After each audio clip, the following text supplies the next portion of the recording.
I'm so excited. What's up, guys? Welcome to the show. Today we're going to be talking about preparing for Q4. We're going to be going over a lot of stuff. We have 3 speakers with us right now. We actually have a 4th speaker who will be joining us soon. I'm going to start with Victor, who has sold 500,000 in Christmas books. He's actually going to be showing you exactly how you guys can do that as well.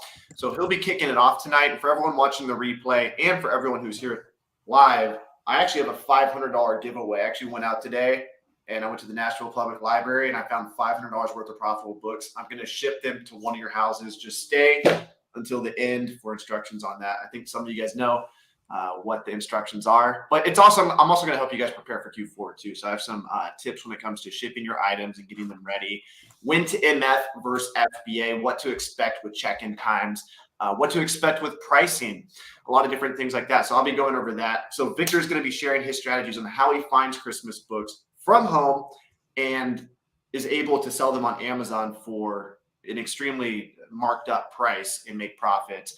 Christoph just started his business recently, thrifting, going out in Arizona to the thrift stores. I'm not going to give away your exact location, but you live near my uncle. Go listen to the podcast if you want to know where his local spots are.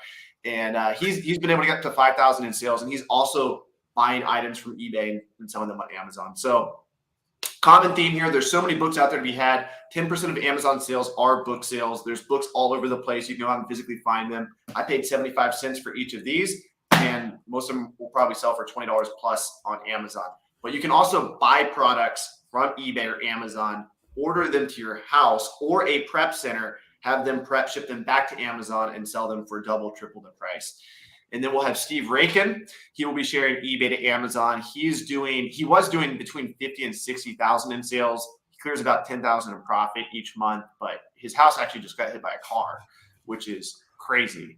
And so he's actually living in an apartment now. His sales took a dip, but he's still about 20, 30K in sales. So he'll be sharing what he's doing to prepare for Q4. And then after that, we'll have Amanda share how she has done 68,000 purely eBay to Amazon. Amanda? Yeah. Yeah. So I'm excited to hear your perspective from that. And so let's dive into it. We're going to kick it off with Victor. And if you guys want to briefly introduce yourself real quick, I've been talking too much. All right. Well, I mean, each one of us introduce ourselves. Yeah, Victor go ahead, Gallegos. Victor. I've been selling books for the last 5 years. Last year, as Romer was saying, I sold right at $500,000 worth of books, and this year actually I'm going to be a little bit lower than that, just because this is my first year like being retired. Right, I retired from my job. This is now my side hobby. Whenever I have free time, I do it.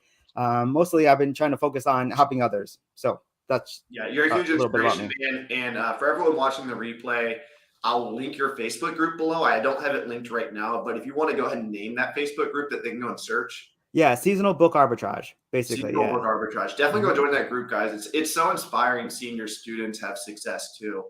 Thanks. Yeah. Amanda? Yeah, I'm Amanda, and I started thrifting, and I started thrifting in August of last year.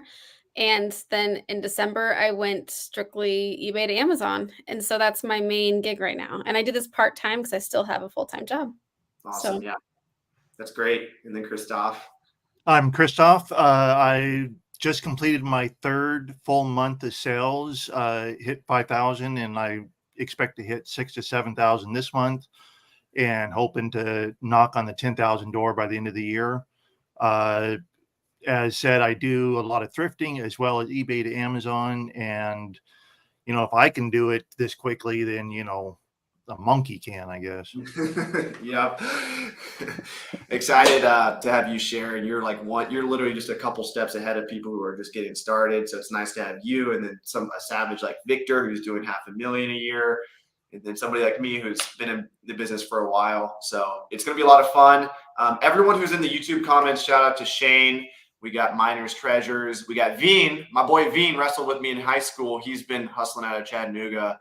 We got Zach, Sophia, Monica. Stay engaged in the comment section. All your questions you have, we'll stop after each speaker and answer some questions. And we'll try to be fast because I have to salsa dance tonight. If you guys can see me, I'm ready to rock and roll. So I got a date. I got to get out of here. So we'll try to keep it nice and short. And we will be giving away $500 worth of profitable books officially on Friday, but we'll give you the instructions how to enter today. So everyone watching the replay, you can also enter for that. So let's rock and roll. Victor.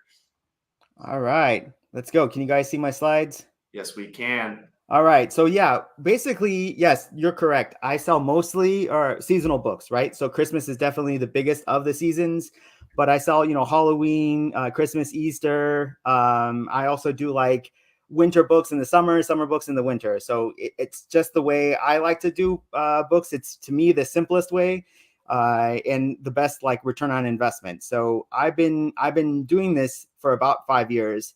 4 of those 5 years, I had a full-time job. And in that full-time job, I wasn't really allowed to do very much like social media. And that's why you really didn't see me out on video at all. I was able to do a Facebook group, and that Facebook group has held me through.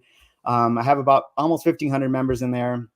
And we just basically share books back and forth with each other. So I'm going to kind of show you some ways of how to find some seasonal books and tell you why I picked seasonal books over anything else that's out there. And if it interests you, you guys can, also follow me along.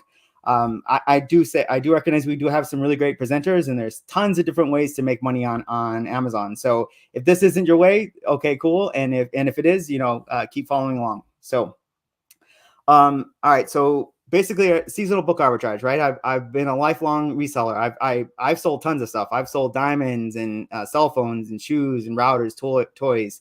All eBay to eBay. This is my first venture going into Amazon. And I chose books because I was worried about like IP complaints and counterfeit complaints and used sell as new type of issues on Amazon. And I wasn't willing to get my account shut down for any of that. So I chose books.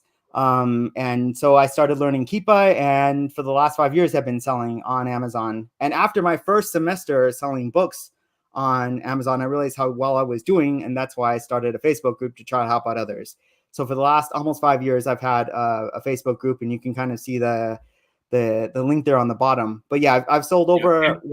Everyone watching the replay will link that below. But it looks like you can just type in seasonal book arbitrage. That's correct. Should pop up. So I've sold a little over $1.5 million worth of books. This last year, $500,000 worth of books. And I achieved financial freedom at last year at 38, which means that like I can just basically stop doing this if I wanted to. I find it really, man. Huh? I thought you were 28. Oh no, 38. No.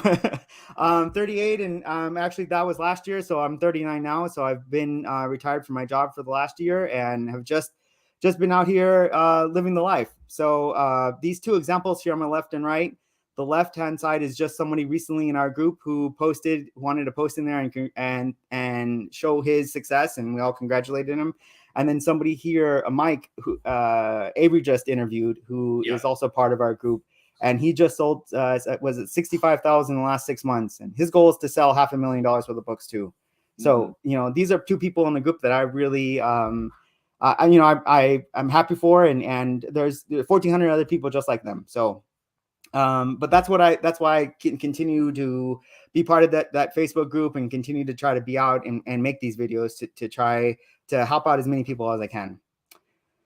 All right. So why seasonal books? I kind of covered a little bit. It's a pretty simple process. We buy low, sell high, as you learn in business school. The profit margins are abnormally high, and that's true.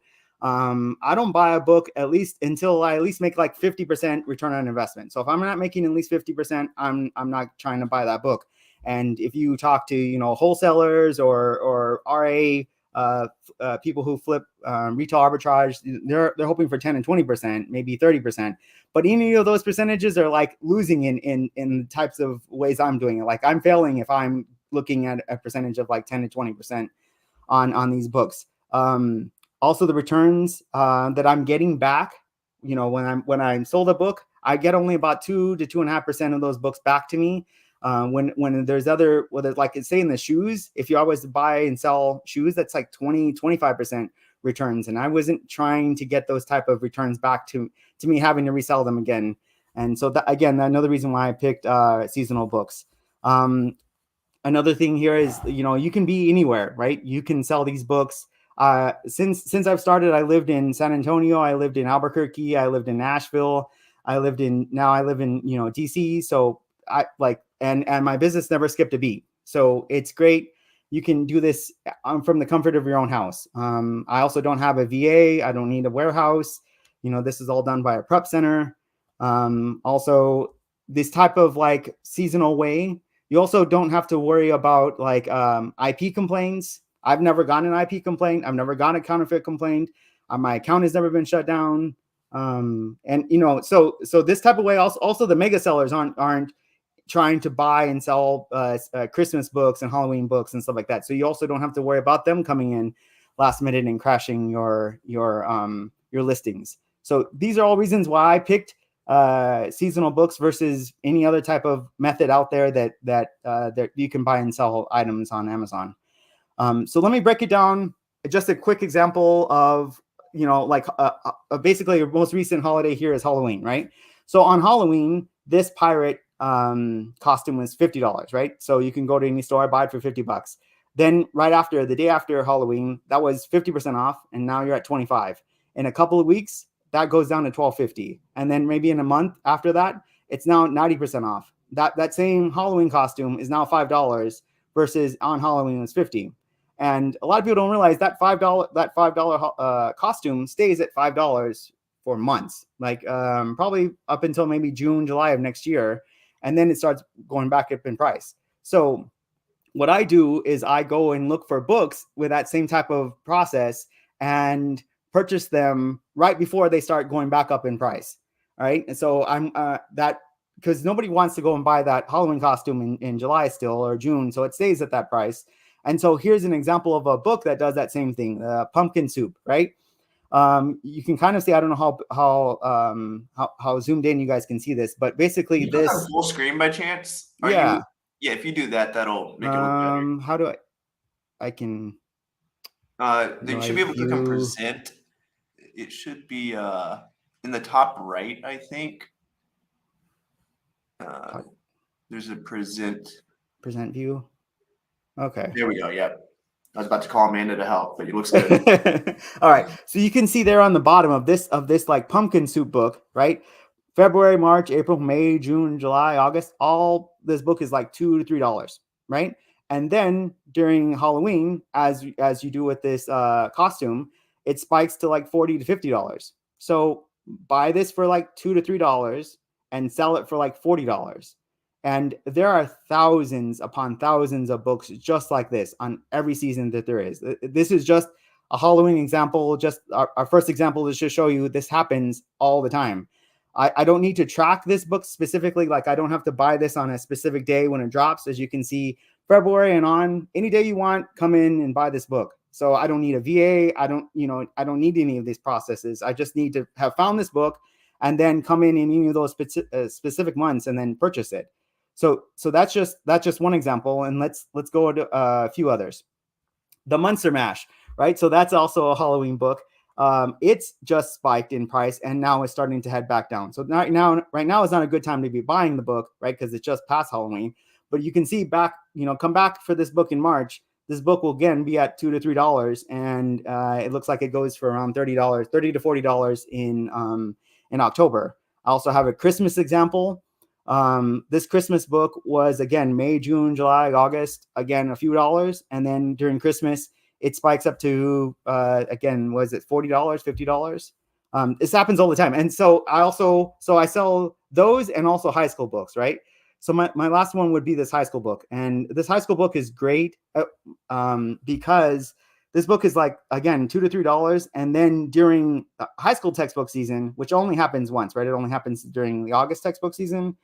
That book went from like $2 to $3 up to this particular book went up to $200. So people bought this book for $2 to $3 and sold it for $200. And so when people ask me, how is it possible? I mean, how am I selling books and making like 30% return on investment? It's because it's just so easy. The return on investment is just right there, right? I could buy this in any particular month and then sell it in August for, over a couple $1,000% return on investment. So those are just 3 examples. I put the Keepa links there on the bottom. Hopefully they're large enough that you can copy those. If not, later on, I'll post this in my Facebook group. Yeah, post in your Facebook group, and you can send them to me, and I'll make sure to put them in the description. Yeah, I recently just sent it to you on Facebook. Maybe if you got okay, perfect. I think I might be able to update it right now. Okay, cool. But all right, so one of the things that, now that I've got you guys' interest, right, is how do I find these books, right? Okay, cool. You found some books. In the Keepa data tab, you click on product finder, and then in the root category, click on books, and then under title, you look for titles that remind you of that season. So the easiest one, right, for the title would be Christmas, but like Snow, Elf, anything that you can think of, Frosty the Snowman, anything you can think of at this particular part here, you type that in, and then it'll tell you how many books they found, right, or that Keepa has found. And so in this particular example, I typed in books, I typed in Christmas, and then books that have at least sold 20 times in the last, I think, 30 days or something. And you can see it's found 3,700 Christmas books. So if you got some time, click on some of these 3,700 books and see if they have similar patterns. A lot of them will. So that's how you start off your own list of these books. So basically I want to challenge you guys to take action. And so here are some winter books that I've already searched through that are buyable today. Like if you want, you can buy each one of these today that have not yet spiked for Christmas, which is pretty difficult because most of these have already started to spike, of the Christmas books. But these particular books, which we're going to go into individually, but these particular Christmas books have not yet spiked. And so they're still at the $3 to $5 range, and they can go up to, again, $30 to $50. Buy each one of those, and you'll have already started your way on the seasonal book arbitrage. Also some high school books. I'm going to show you some examples of those. And so since I have that and I've already basically sharing my full screen, I'm going to quickly go through some of these winter books that I've just shown as examples. All right, so here is a Christmas book that has spiked, but has basically just recently dropped. So now it's $18, and this book goes for $50. So that's the first example. Christmas with Gordon. Again, it doesn't have that same base that kind of goes for months, but still it spikes pretty well. So at least $50, and it's $18 now. This story for A Story Day Till Christmas. This book is at about $8, $9, and it goes for $27, $28. So again, great book. Another Christmas book. This one has that same kind of pattern where it's like $2 to $3. It's actually right now at $2.25, and it's about to spike to $25 at least. So another great book to purchase. And it doesn't even have to specifically have Christmas in the title, right? So this is a ice climbing book, right? And when are you ice climbing? You're not ice climbing in the summer, and that's why this book in the summer was kind of dead. And then when it's actually starting to snow, this book spikes in price. So this book was like $2 to $3, and it can also go up to like $30, $35. So again, some additional Christmas books. Here's another one. I don't want to just bore you because it's literally the same process over and over again, right? Christmas books that are just dead and then spike during its season. So besides that, there are also high school books. And one of the critiques of books is that, well, because I've heard from other people saying, well, wholesale, you can buy I can buy $10,000 worth of my wholesale product today, and you can't do that with books. I think they just haven't found the right books, right? So, for instance, this particular high school book, you're not going to be able to outbuy it, right? So this book for most of the season was at $50. So $50 the entire, $50 to $60 the entire, off season, January, February, March, April, May, June. And then it spikes to up to 150. And so at $50 and you sell it for 150, that is more than 100% ROI. And you're not going to be like, you can buy 30 copies of this book. It'll sell and even more because this sales rank is down to 70,000 a day. So I, for instance, have bought like 20, 30 copies and have never made it to August. I've always sell out in July. It's just a great book. And this is just one example, right? So when you hit onto a book that's this good, you basically click on Amazon, go to the bottom of that page and see if there's any other recommendations. And see, these are two other pretty good examples of other high school books. So I'd also track those. Here's another high school book, very similar to what I was just talking about. This book was at $40. And again, over here, we're at 125. So same thing. You can buy 20, 30 copies of this book and 20, 30 copies of a book that's like $50. That's quite a bit of money. And again, you can buy it at any point from January until May. So there's two. Here's another. This is the third book. This is even a more popular book. I'm saying maybe you could even buy 50 books of this book. We're at 160 over here in the top of the season, and January through May, there's periods over here that's in what $70 range. So yeah, I posted some examples in the PowerPoint slides. These are all just more and more high school books that you want to look at. And again, when you've hit on a really good book like this, you want to click on Amazon and go to the bottom of that page, and you're going to be able to see tons of different high school book examples of like books. So go to the bottom here, and it should populate more high school book examples. So there's the book I just showed you guys, where this book is like what $5 majority of the season, and it does spike, and people were selling this book for $180 this last textbook season. So that's basically what I do in a nutshell. I really enjoy what I do. I've been helping out people do it. I make tons of money doing selling books this way, so I don't need to like sell courses or anything like that. That I've just decided to help out people in my own way, and that's the way I've tried to give back.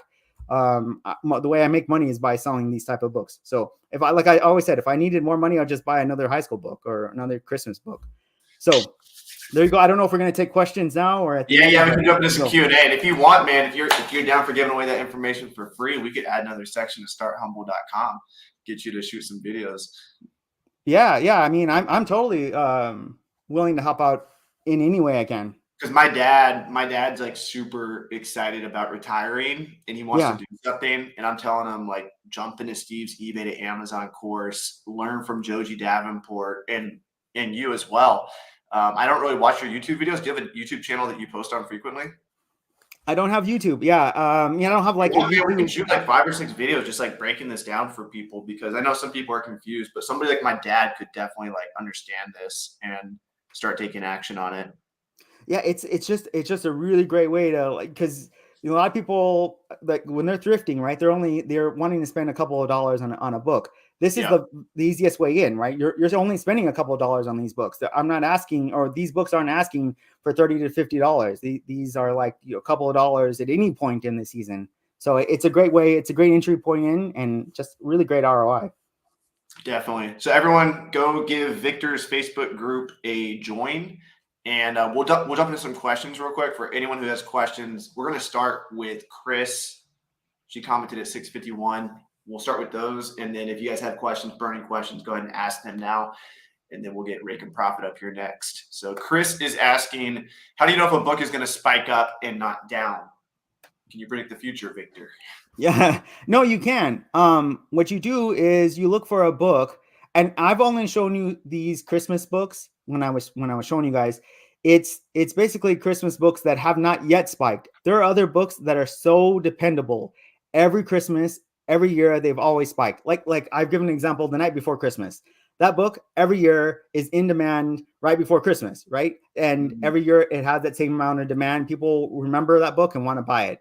So it's what you do is you just go back to all the last like 10 years of that book, and every year it spiked. Well, it's going to spike again. It's like Christmas is happening again. Halloween happened. The seasons happen. So you just got to lean on the data. Veen is asking, when is the most opportune time to list a seasonal book to make more profit and sell all the seasonal book in your inventory? Yeah. So seasonal books, it depends on what season, right? So first off, Christmas, you probably want to buy those books in October. We're at the very end of when you want to purchase Christmas books. We're now probably into Easter books. So you would probably want to, at the very latest, 3 months before whatever holiday or whatever event is happening is probably the latest you want to be purchasing these books. Yeah. If you were right next to my face right now, I'd slap you and say, during the season, the book sells. Christmas or textbook season is going to be August, brother. He went to high school with me. We wrestled, so I could say that. He just got started selling books. He's hustling, so hopefully you're having some success. Being Elizabeth says, do you list them as soon as you can process them? Do you sell them FBA? This is an interesting question, especially this time of year, because I have my opinion that I'll give later, but what's your opinion on FBA versus MF this time of year? Actually, that's a good point.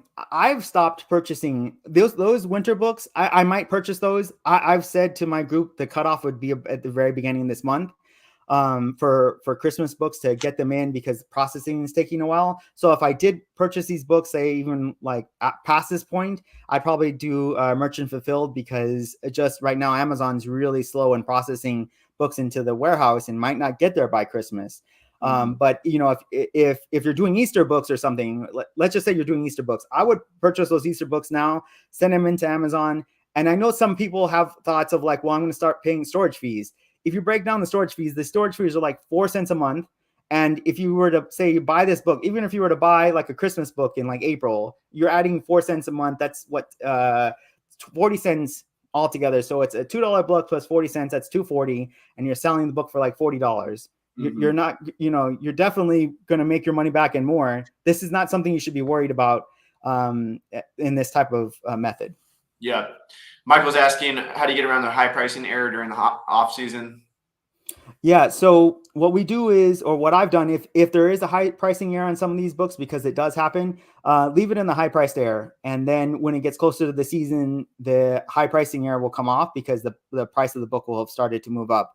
And so, yeah, basically once a month, you just have to go in and reprice the book to basically reset the clock.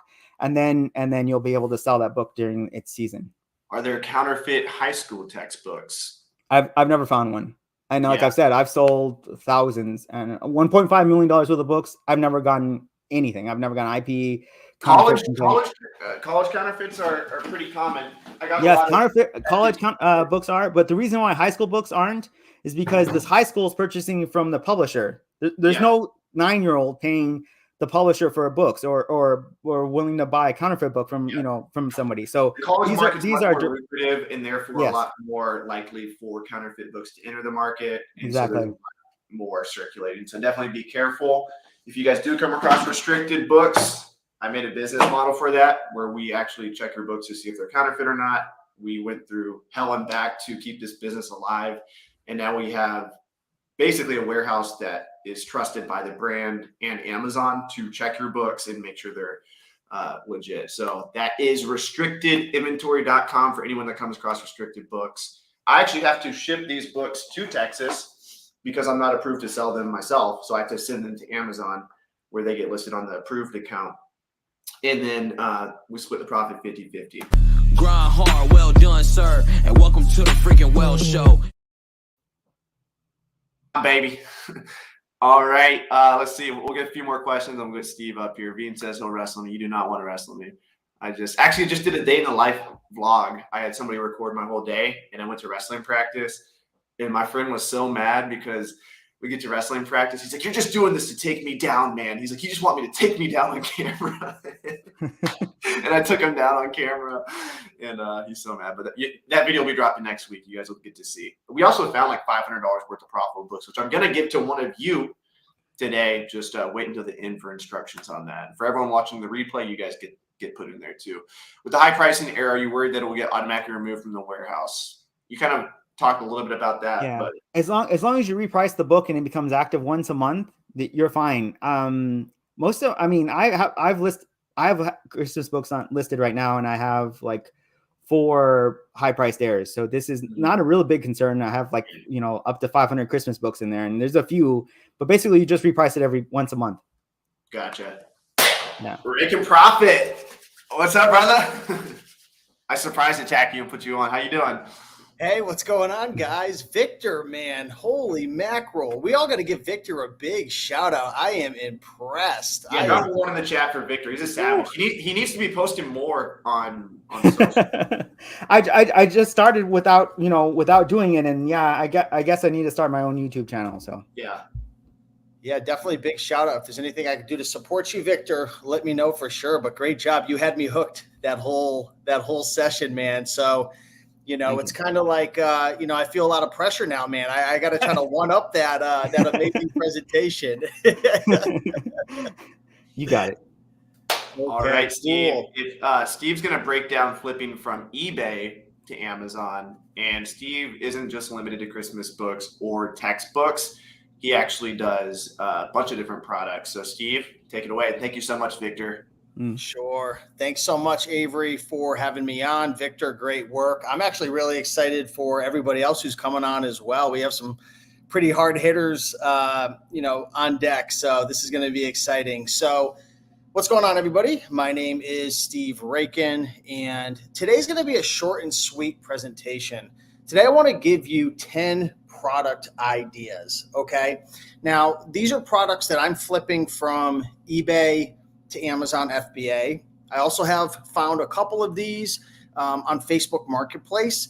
I'm about 99% online arbitrage now, which means I don't leave my house to source inventory anymore.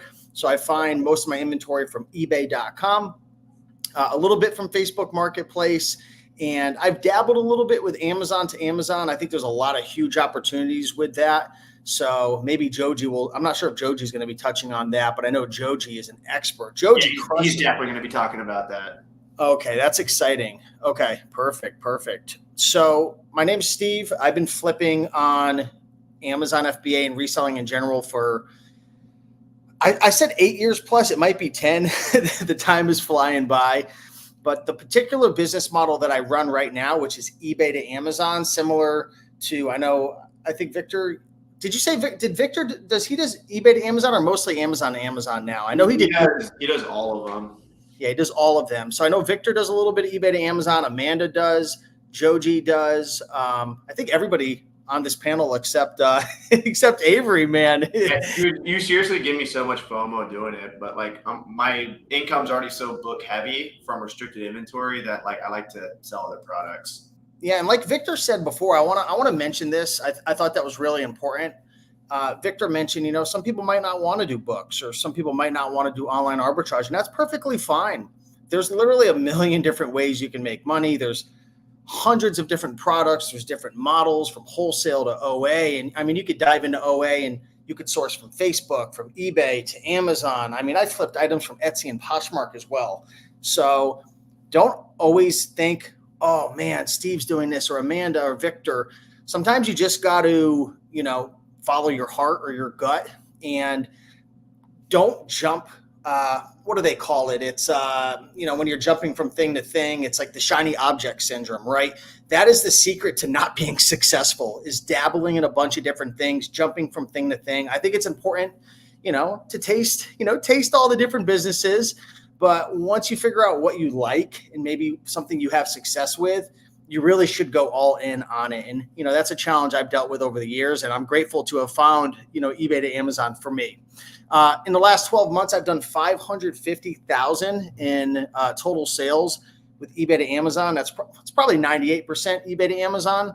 And like Avery had mentioned before, I started laughing when I was listening. My sales actually, I got up to 80,000 a month at my highest. And then a car hit my house.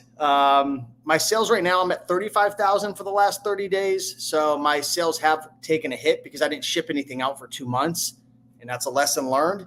If you don't feed the beast, we hear this all the time, feed the beast on Amazon. What does that mean? That means if you want to generate more sales, more revenue, and ultimately more profit, considering you're buying good stuff, you have to consistently be sourcing more, shipping more, listing more. You have to feed the beast, right? We make money in this business because we're finding undervalued products, maybe books, maybe DVDs, maybe all different types of products. We're finding undervalued products and we're sending them to Amazon. So if we want to make more money, we have to buy more, list more, ship more, okay? And make sure we have good ROIs and profits. So you can follow me on all socials at Rake and Profit if you're not already.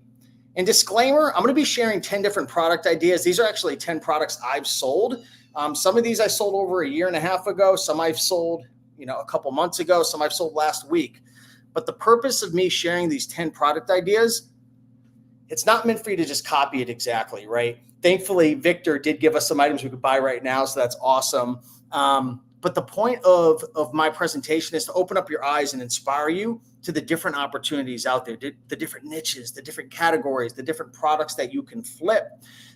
So, you're certainly welcome to explore these flips, try to go source them yourself, but be skeptical. Anything you hear on any presentation, any course, even if it's free, it doesn't matter. You should always do your own research and, take everything with a grain of salt. So with that being said, let's get into product number 1. And I'd also like to know right now, put a comment down below, put a 1 if you've currently flipped at least one item from eBay to Amazon. Put a 0 if you've never flipped an item from eBay to Amazon. I'm actually really curious to know who has actually flipped at least one item from eBay to Amazon. I'd be really curious to know. I'm looking at the comments right now. Someone says they just hit 4 figures a month, about to hit 5 figures soon. Oh, wow. Insane one. Oh, we got a ton of ones that just came through. Holy crap. Cool. Scroungers, Michael, Sarah, Chris, Carrie, Rabbi, Bofa, Good. A lot of people. All right. This is good. Okay. So maybe this will open some folks' eyes to different opportunities you can flip. I sell items mostly new. Victor is correct. Selling new items versus used certainly has a little bit of a higher risk. The good news is a lot of people think if you sell an item new, you're going to get kicked off instantly.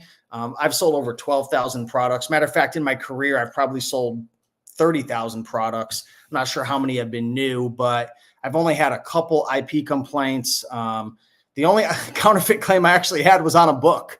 But there's certainly a lot of ways you can prevent counterfeits with books and all different types of products. But if you're a bit more concerned about IP complaints and counterfeit, so on and so forth, you could flip used items eBay to Amazon. Matter of fact, I think used has a huge opportunity because it takes more work. There's more effort. You got to clean items, inspect items, but I sell mostly new products, but I have a couple I want to share that I've flipped used. So product idea number 1. Okay. And as I'm sharing these, I want folks to comment down below and let me know. Yes, I flipped a CD player before. Oh, wow, I didn't know. Or no, I've never flipped it before. I'm curious who's ever flipped CD players. I bought this one right here. I don't know if it's pronounced hot or hot. But the funny thing is I flip a lot of items from eBay to Amazon, Facebook Marketplace to Amazon that, I've never even heard of these brands. And this goes true for even books. I was on a coaching call the other day and I was talking to this girl and she's like, I bought all these books and they were free. It was from a recycling company and, it was free. And I got all these books. They're amazing. They're all bestsellers. They're all like the most popular bestsellers. And I was like, those are actually the worst ones to flip because a lot of them aren't worth a lot of money. Of course, there's exceptions to the rule, but in general, at least for me with eBay to Amazon, it's a lot of weird, obscure, unique stuff, things that you might have never heard before. Now, I do flip plenty of name brand items, but here's an example. I paid $24.99 for this brand new CD player, sold it for $59.99, made $22.99. So there's a lot of different CD players out there that you can pick up and flip. You could certainly flip them used as well. But again, you're going to want to test it, make sure, the batteries, that area is not all corroded. You might want to test it out, make sure it works, so on and so forth. But the good thing about new is, it's brand new and, for the most part, it's going to work. Product idea number 2, who flips puzzles? Now, puzzles isn't a big part of my eBay to Amazon flipping business. It's probably less than 1%. I don't flip a ton of puzzles. But you can flip used puzzles from eBay to Amazon and even new puzzles. This was an example right here by Buffalo. Don't try to get me to pronounce this, the name of this, right? But I paid $24.99 for this item as well. Flipped it for $63.99 and made $20.28. Now, can anybody guess what the benefits of buying a puzzle new would be over used? Why would you want to buy puzzles new versus used? Well, hopefully somebody put it in the comments. Yeah, you're going to have to count all the pieces, right? So that's something I'm certainly not going to be doing. I'm sure there's opportunities out there to flip used puzzles, but I'm not going to be sitting there for 30 minutes counting, the different puzzle pieces and stuff. When it comes to puzzles, I typically like to stay under a 300,000 rank. Okay, so that's going to be in the toy category.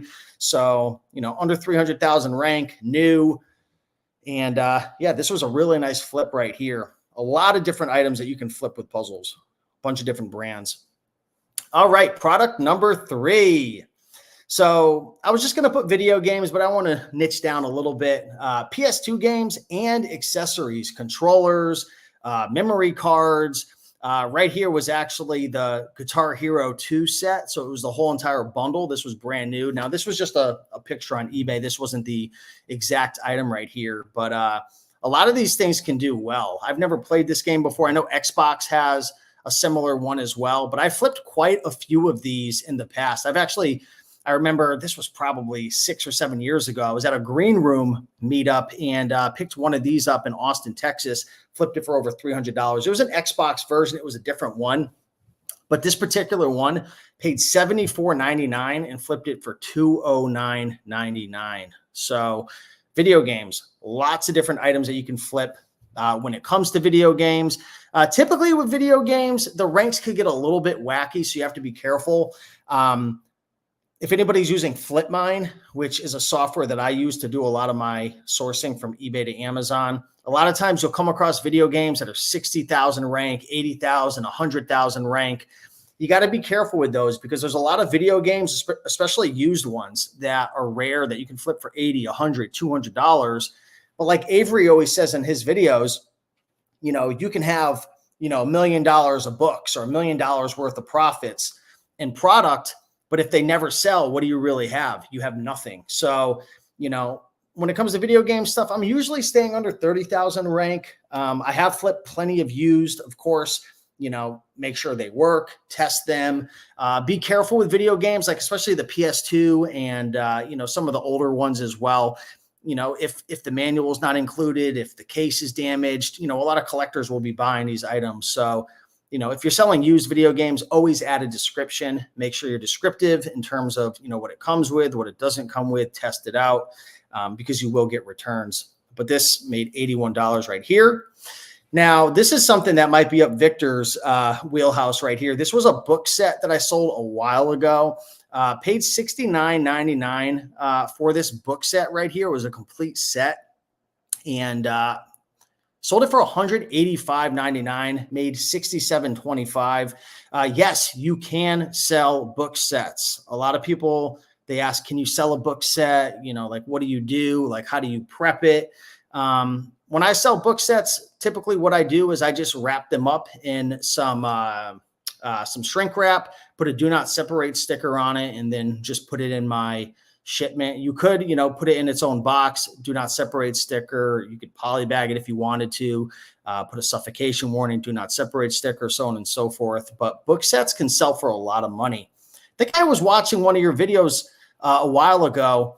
Weren't you big? Was it you or Reezy who was big into flipping the Harry Potter book sets? You'd go to the I do that. A lot of people do that. Abe can read out in Denver. He does that. But yeah, Reezy's big on that too.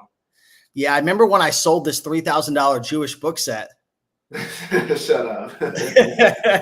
That's Avery's claim to fame. Any webinar you attend, he's going to tell you about this Jewish book set. But yeah. You know what? I tried to flip it when we lived together. Remember? Oh, I remember, man. I tried to reflip it, and then Amazon lost it, and then it happened to show up on Amazon warehouse deals.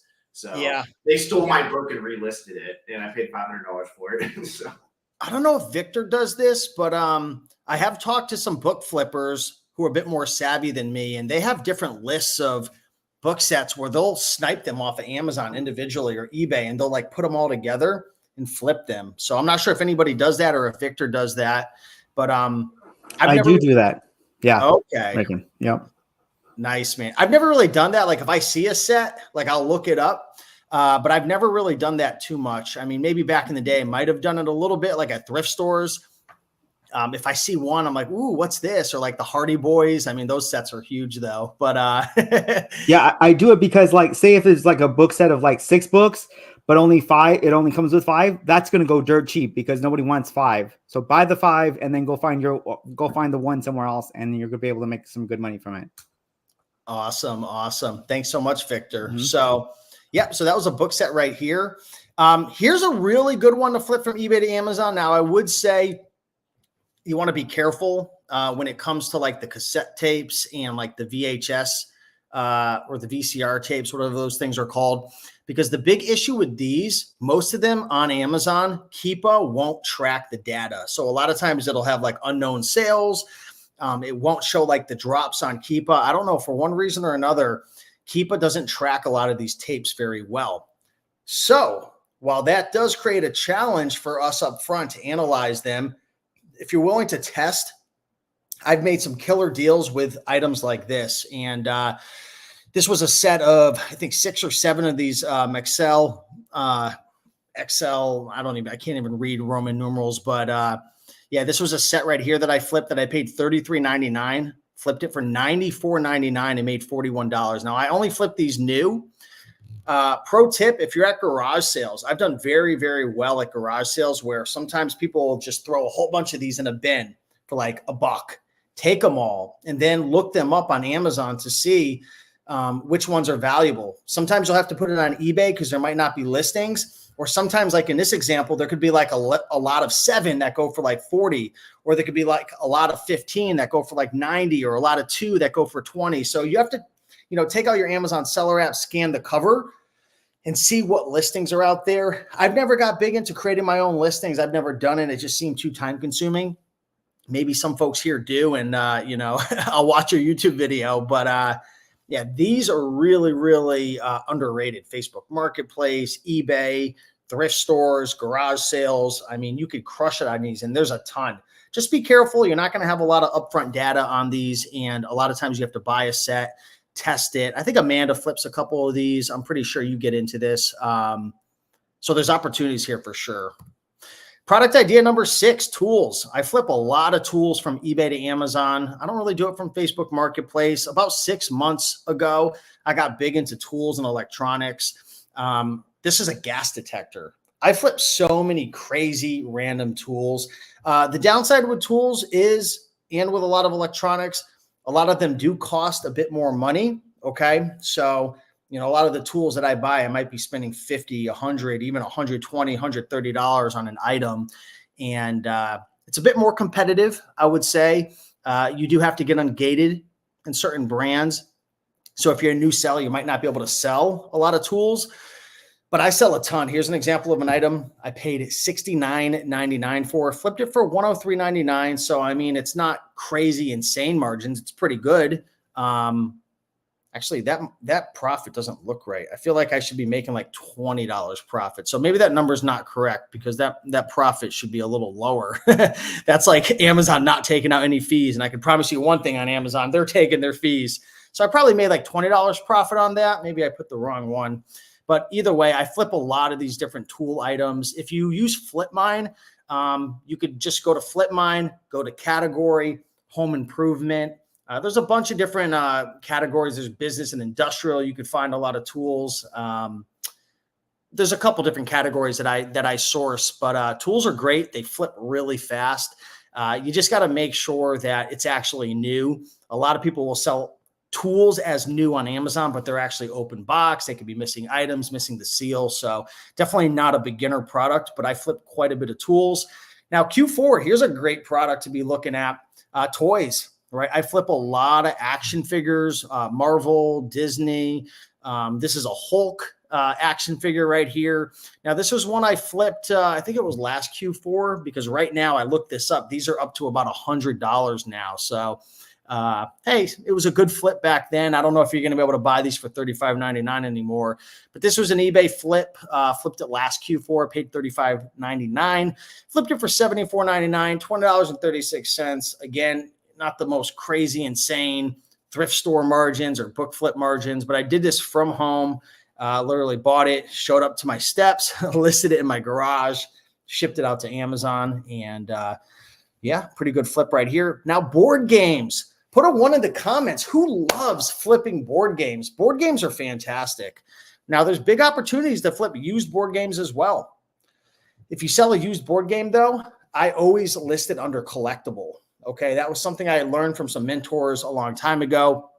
I always list it under collectible. I'm not sure if Amazon's changed the rules, or does anyone here sell used board games? I always sell them collectible. Not sure if the rules changed, but I sell mostly new eBay to Amazon. Here's a Star Wars Risk board game right here. I paid $28.99, flipped it for $64.99. Only made $14 profit, but items like this sell so fast. And the return rates are really low on board games, which is something I like.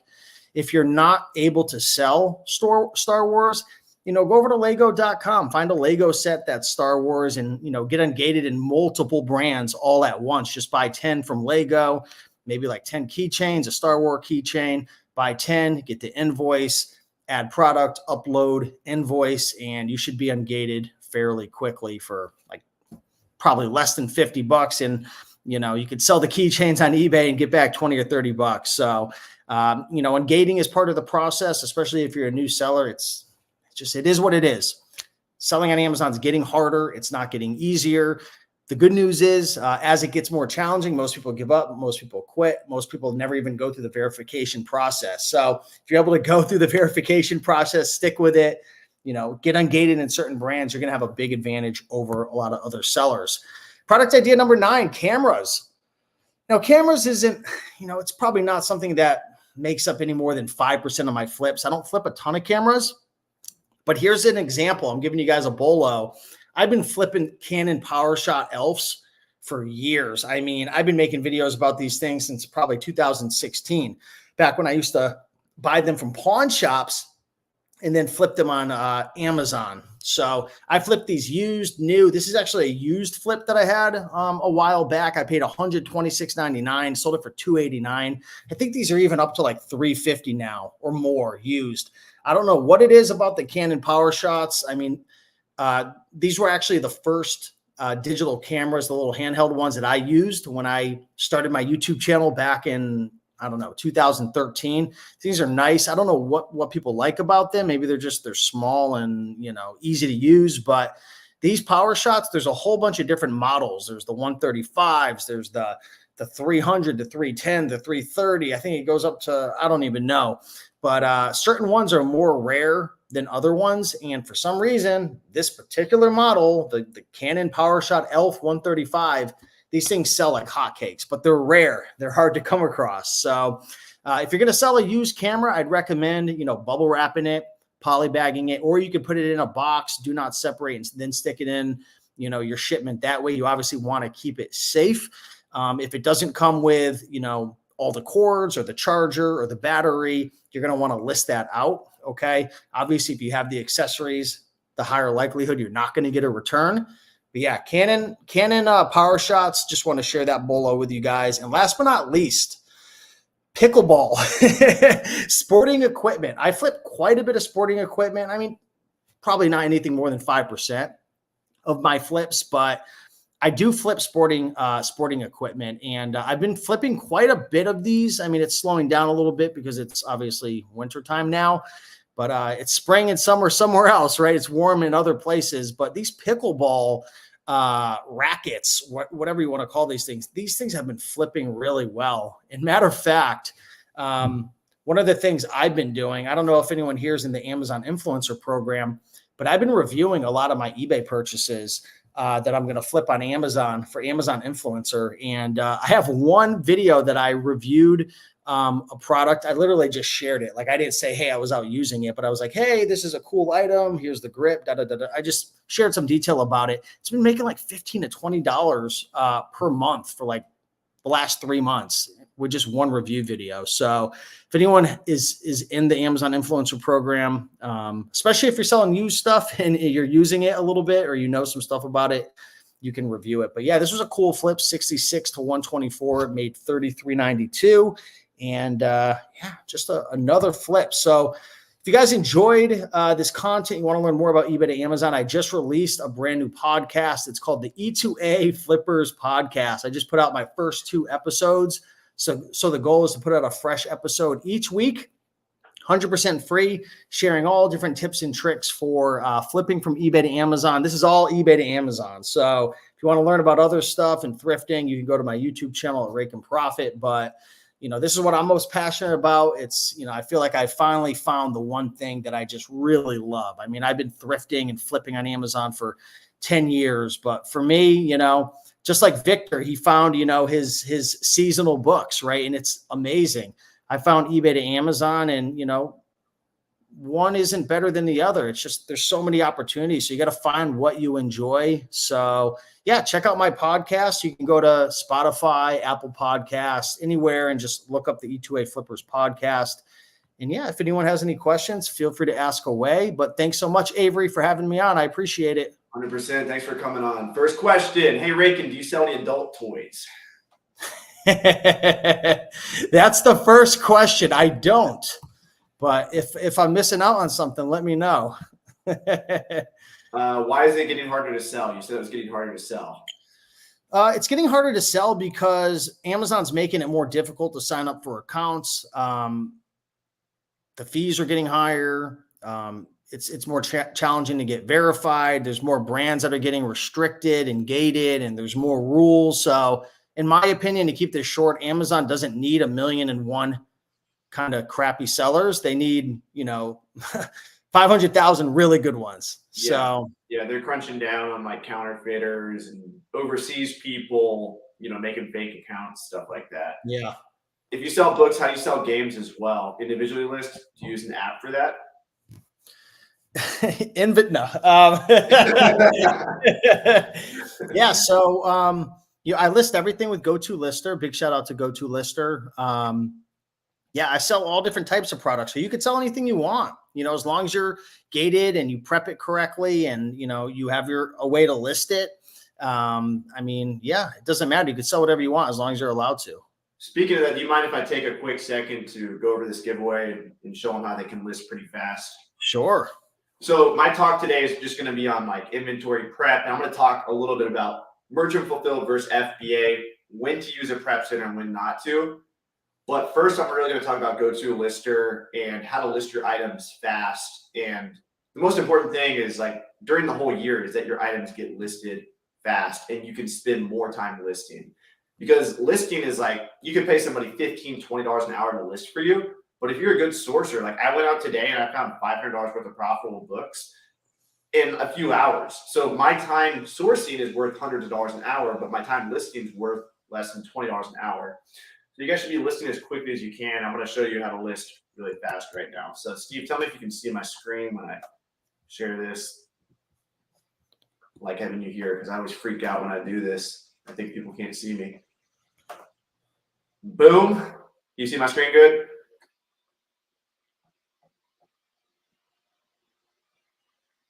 I can't hear you for some reason. Can you hear me? Oh, you're good. Yeah, I just muted myself. Everything looks good. Yeah, okay, cool. As long as we're ready to rock and roll.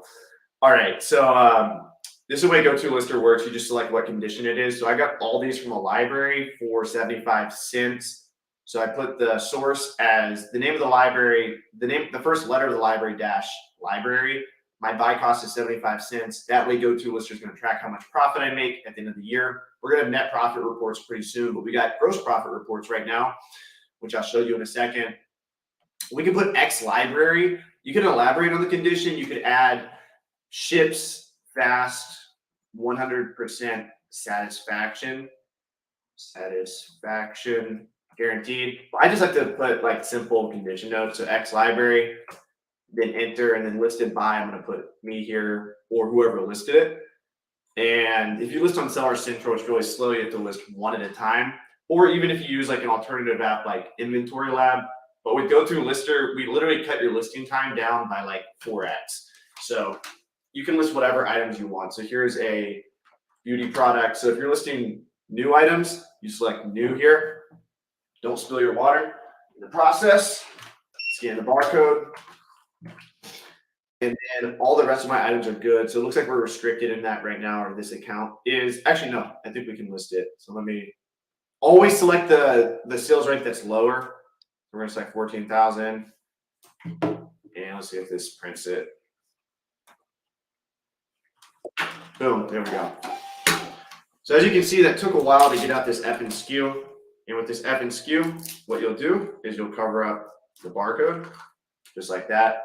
And it's good to be sent to Amazon. Now with books, This software is incredibly fast. If you guys watch this, I can literally just select the condition. So G selected, or if you want to list as acceptable, you can. Always under promise, over deliver. So always say the book is in worse condition than it actually is. That's why I don't really list books as very good or like new. I just list them as good, or if they're in really bad condition, I'll list them as acceptable. So now what I'm gonna do is scan 1, 2, 3, and I can literally scan as fast as I want because GoToLister is the only software out there that allows you to scan faster than Amazon can return a response. So even though Amazon takes a few seconds to return the FNQ, GoToLister allows you to keep scanning. So as you can see here, I've listed 10 SKUs so far, and I'm still going. Shout out Gary V. I just got this book today. I'm actually going to read this book. And now we have all of these FNQ labels. So what I can do is take these and label these books one by one and put them in a box. Shout out to the Accutech scale. You can put your Accutech scale right here and then put a box on top of it and then put all the books in the box and basically just make your shipment in like less than 30 minutes. You can ship out, 20, 30 books. So GoToLister makes that super simple. So my message for you guys today is number one, don't stockpile inventory during Q4. The biggest thing you can do during Q4 is to get your inventory out of the door and get it active at Amazon. So right now is the time where you should just be shipping tons and tons of items to Amazon. Feed the beast. Get your inventory as high as possible because pretty soon inventory is not going to be allowed to be checked in at Amazon. There's just going to be too much volume and they're not going to be able to accept it. So right now is the time to send items FBA. An alternative is you can list items MF.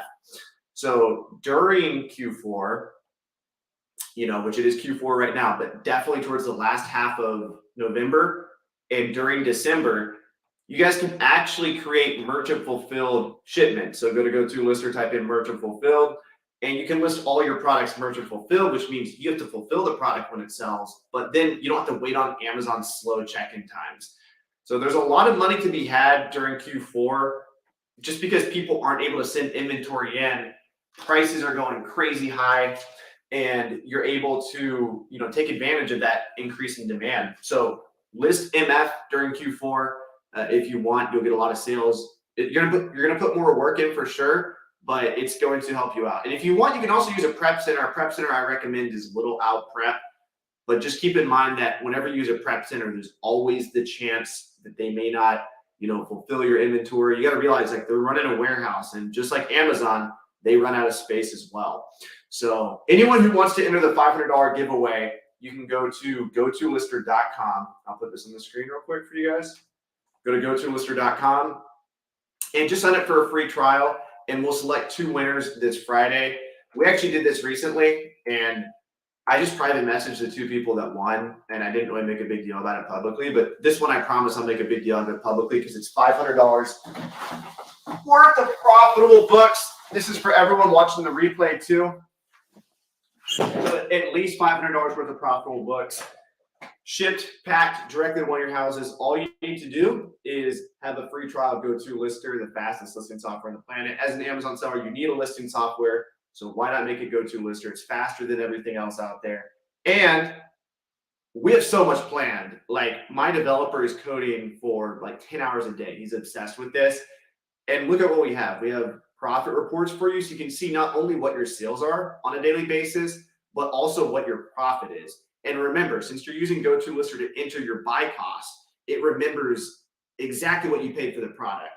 And in the next couple of weeks, we're about to have restock reports, which is going to be huge for OA people. So for example, this beauty product here, let's say you bought 10 of it and you sold 5 in a day.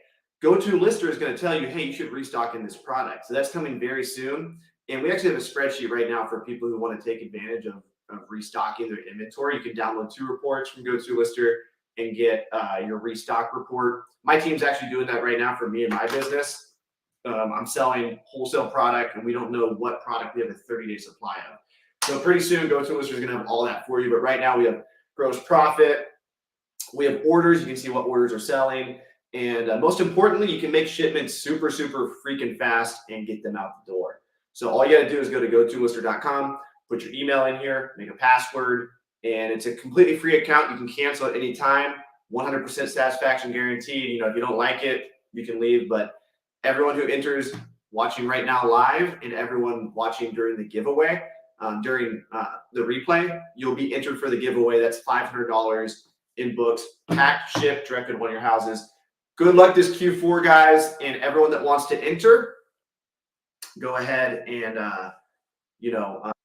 everyone who signs up this week is going to be entered. And I guess we'll do this.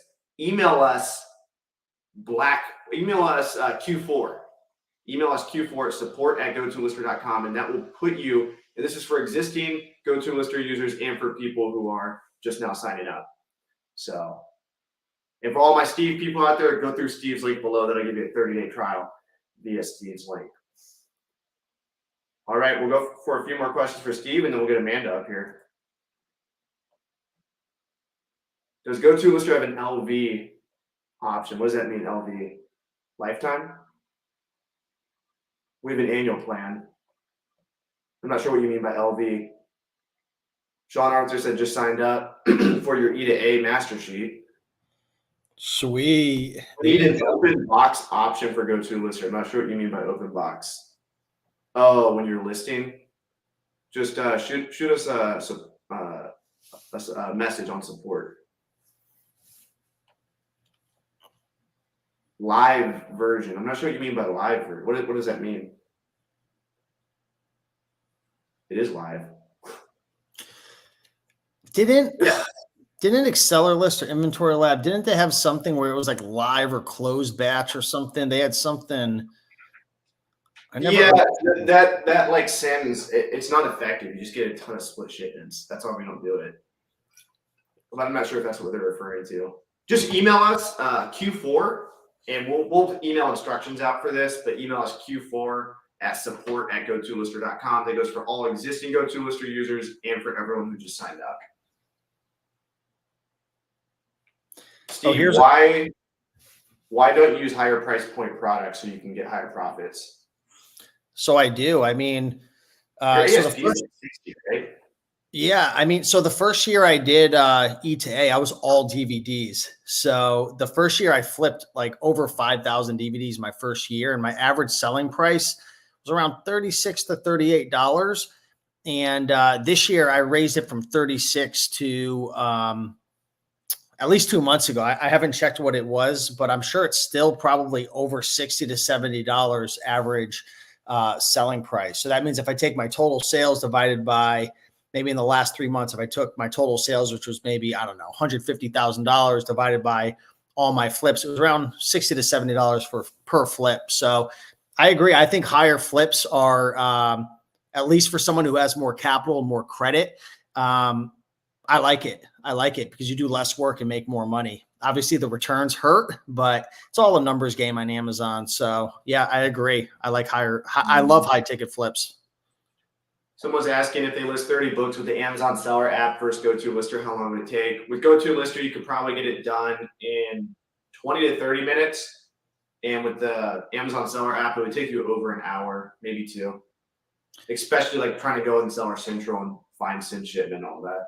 And the stress and the headaches, right? Like, you know, that's the great thing about GoToEnlisted. It's very simple and streamlined. And for someone like me, like, I don't know. I like things easy peasy. I just want to go 1 step, 2 step, 3 step done. Like, I don't want to be answering a million different questions. Like, I'm a man of momentum, right? Yeah. It makes selling on Amazon fun. You can turn Netflix on, you can watch it, bang it out in 30 minutes. Who here has ADHD like me, right? If you sell on Amazon Seller Central, you ain't going to get anywhere because it's just so distracting. So get yourself a listing software.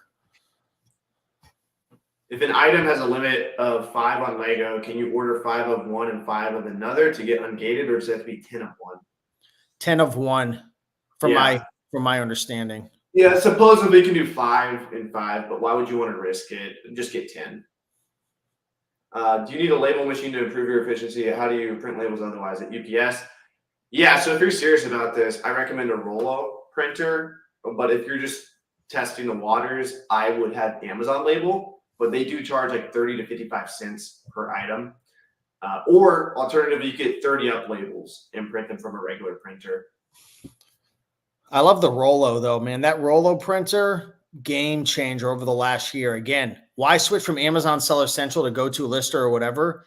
Not only speed, but less headaches and build momentum. Why get a Rollo printer or a Dymo? I prefer Rollo. I think it's just way better. You can get free UPS labels for life. Look here, free UPS labels for life, and they're Rollo compatible. So these are all my shipping labels. I don't have to pay for shipping labels. Go to UPS and set up a business account. You get them free for life. How's the cat doing? Man, Gizmo's doing good. I got myself a new little kitty. He's sleeping on the couch, so it's a lot of fun, man. Yeah, that's how I'm overcoming my my depression of having a car hit my house. I got a new kitty. All right, we'll get Amanda up here next. We got do you have a Discord? I'm a new seller. You got a oh no, Jorge's. He's acting civil with him. Steve has a Facebook group that's pretty big too. So just type in Rake and Profit selling books on Amazon, right? Yes, sir. You ever sell used cameras? Steve probably has. Yeah, I mean, I shared one on the, I shared one on, on the presentation, the Power Shot. I mean, people don't realize how much money you can make with cameras. I'm certainly not a camera expert, but I have friends of mine, like I know people doing 5 to 10K a month. So someone said they're doing 25K a month. It might sound like someone's trolling you, but I can promise you it's probably not that hard to do if you really specialize in it. So I believe that comment. Nicholas, message us at support@gotolister.com. We can work something out. Currently, we don't have lifetime subscriptions, but we do have annual. But we can work something out. Send us a message. Just GoToLister work with 30 up labels. So the way we do have a tutorial on how to use 30 up labels with GoToLister. The best way to do them is to use custom SKUs and print them on Seller Central. That's a hassle. What's the word for it? Hassle-free way to do it. So we have a full tutorial on that. Rollo works excellent with GoToLister. On GoToLister, what happens to the label scanning if you have ungated for a publisher? I get approved. It's just time consuming. You just gotta wait 15 minutes. Go back to GoToLister. You'll be able to list it. And we have a pretty simple flow to request approval too. I don't have my Discord. Blah blah blah. Ungated, not unrated. Rated R. Is Romer still shut down on Amazon? Never got my Amazon account back. But what am I gonna do? Sit here and complain all day? I just set up a new Amazon account. Like I partnered with people. Like Amazon obviously is not like looking into my situation, because if they did, they would give me my account back. But I'm up to almost 30K spend this month on inventory, and I'm getting my sales back up there.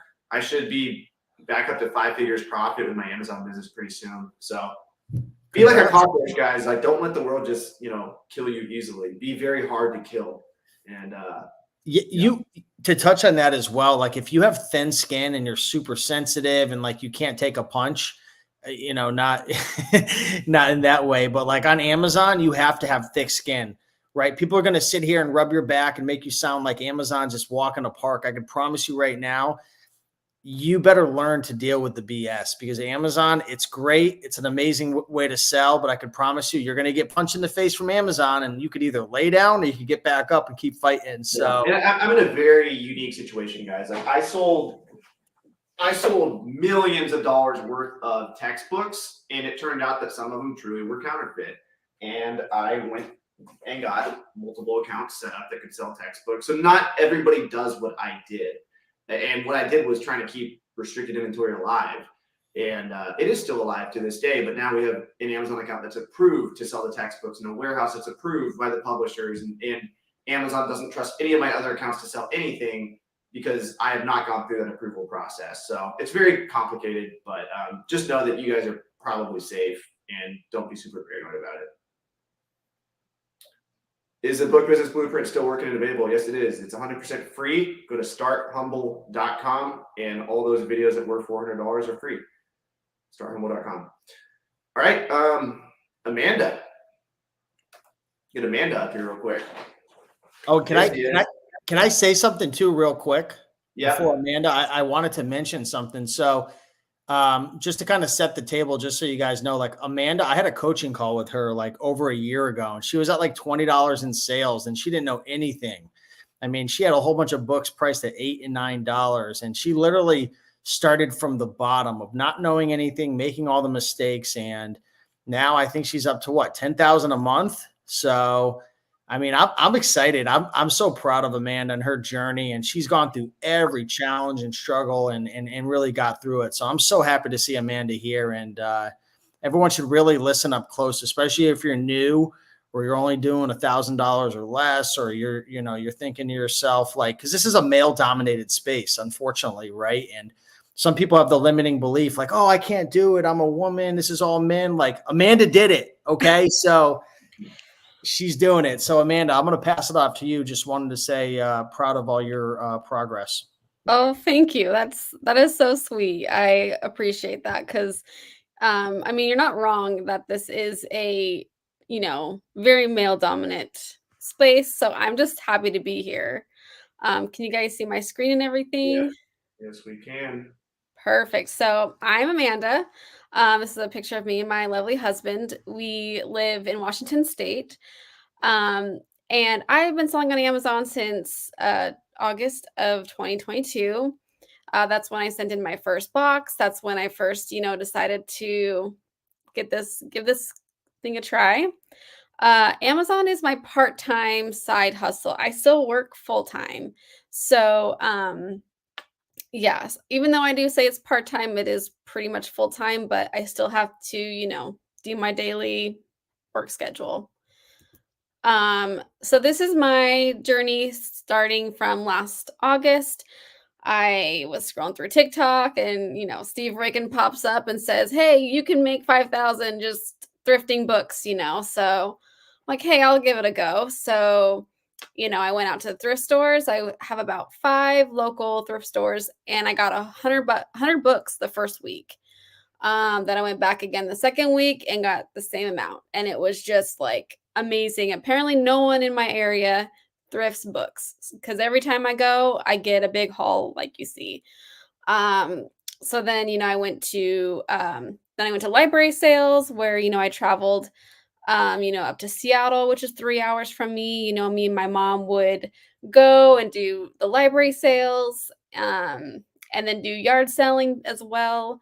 Um, but I was all in with thrifting books because it was amazing and I got some great hauls, as you can see. Um, so I then became obsessed with selling on Amazon. I watched all the amazing YouTubers out there, and then I heard of Scout IQ Summit. I'm like, this is up my alley. This is full of people who sell books for a living. And as you can see on this panel, there's Avery, Caleb, Jameson, Steve, and Franklin, I believe his name is. And I just became obsessed. I was 6 weeks in. I had like negative 600 in my Amazon account because of the account reserve level, and being such a newbie, I just had no idea. So I was all in and I was ready just to kind of keep the momentum going.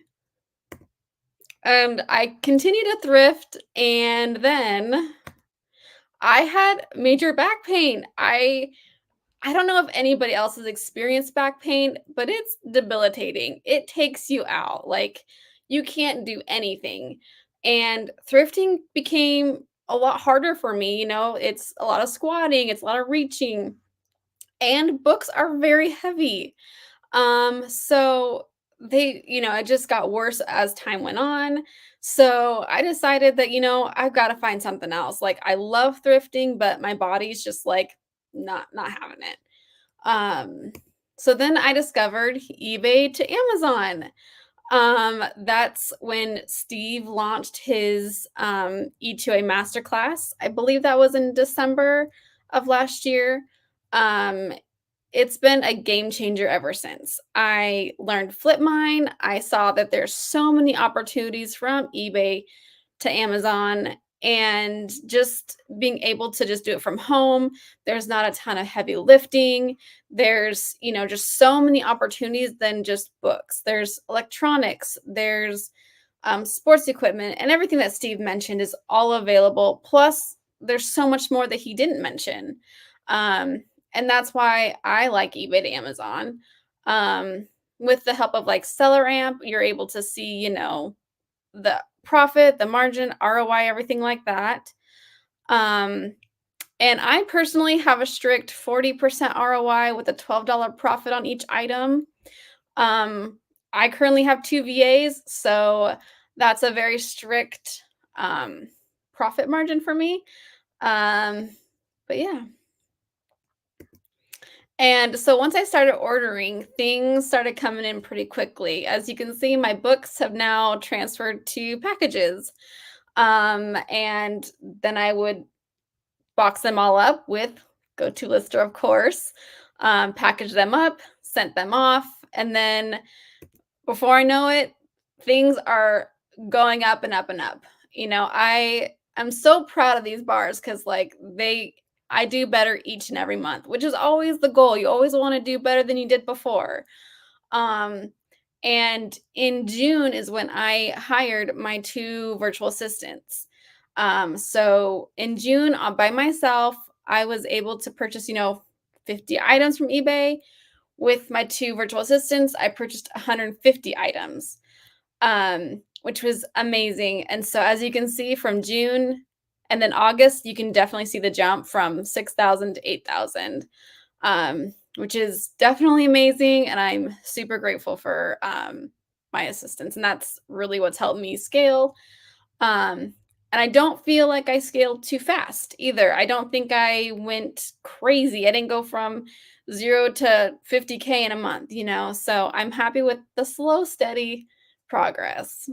And well, just because of eBay to Amazon, my body, my back is so much better.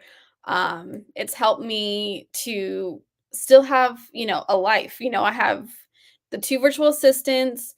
And with their help, I'm able to have more free time. I'm able to, scale as fast as I want. And this is still part-time, I would say. I still have my full-time job. I still have a life. I still have to do my, my hobbies and stuff. So, yeah, it's just been amazing. And so how I'm going to dominate with Q4 with eBay to Amazon is I'm just going to do the same thing I've been doing is just buy as much as I can. I'm going to start focusing on holiday items or, toys, electronics, and seasonal items like advent calendars or Lego sets or, candles. There's so much out there. Plus, the thing I'm doing this year that's new is I'm going FBM of all of December. It's going to be crazy. My living room is going to be transformed into my warehouse. So wish me luck. And it's also really important to stay plugged into the Amazon community with Q4 because things can change so fast. Last year we had storage capacities lowered, and so there's things that change all the time. So it's so important to stay plugged in and really learn from everybody. So yeah, that's my little spiel. So follow me on Instagram. That's my Amanda and then 2_Ballard. Yeah. Did you guys have any questions? I'm here to help how I can.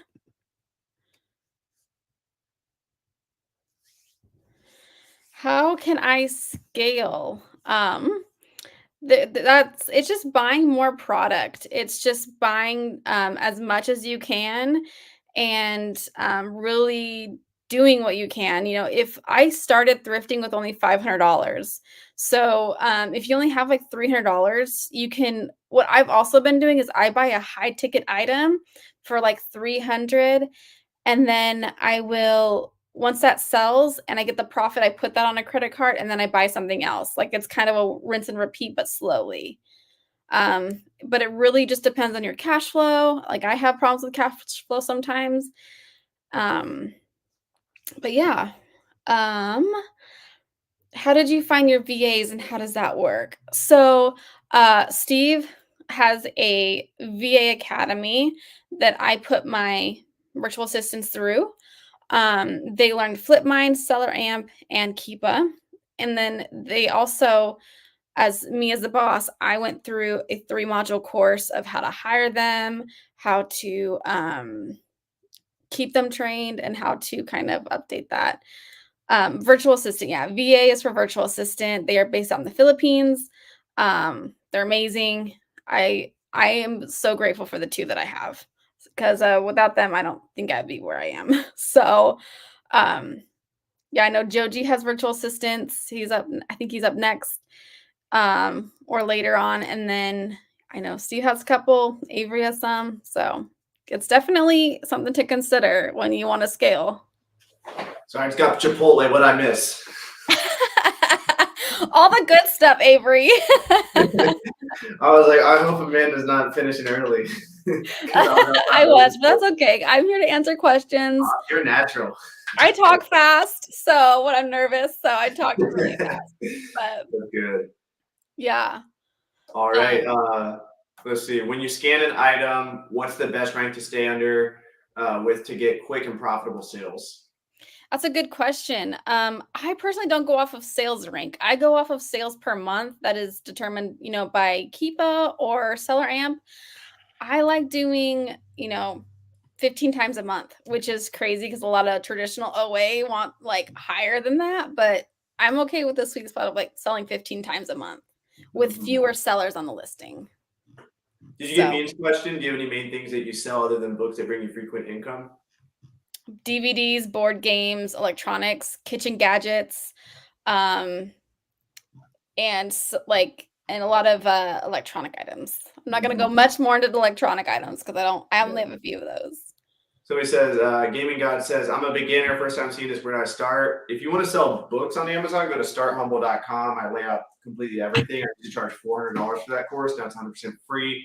Go to Steve's channel for eBay to Amazon. Go subscribe to his podcast. And we also got Joji here, who flips items from Amazon to Amazon and eBay to Amazon and other websites to Amazon. So super excited to have you. And thank you so much, Amanda, for coming on. And yeah.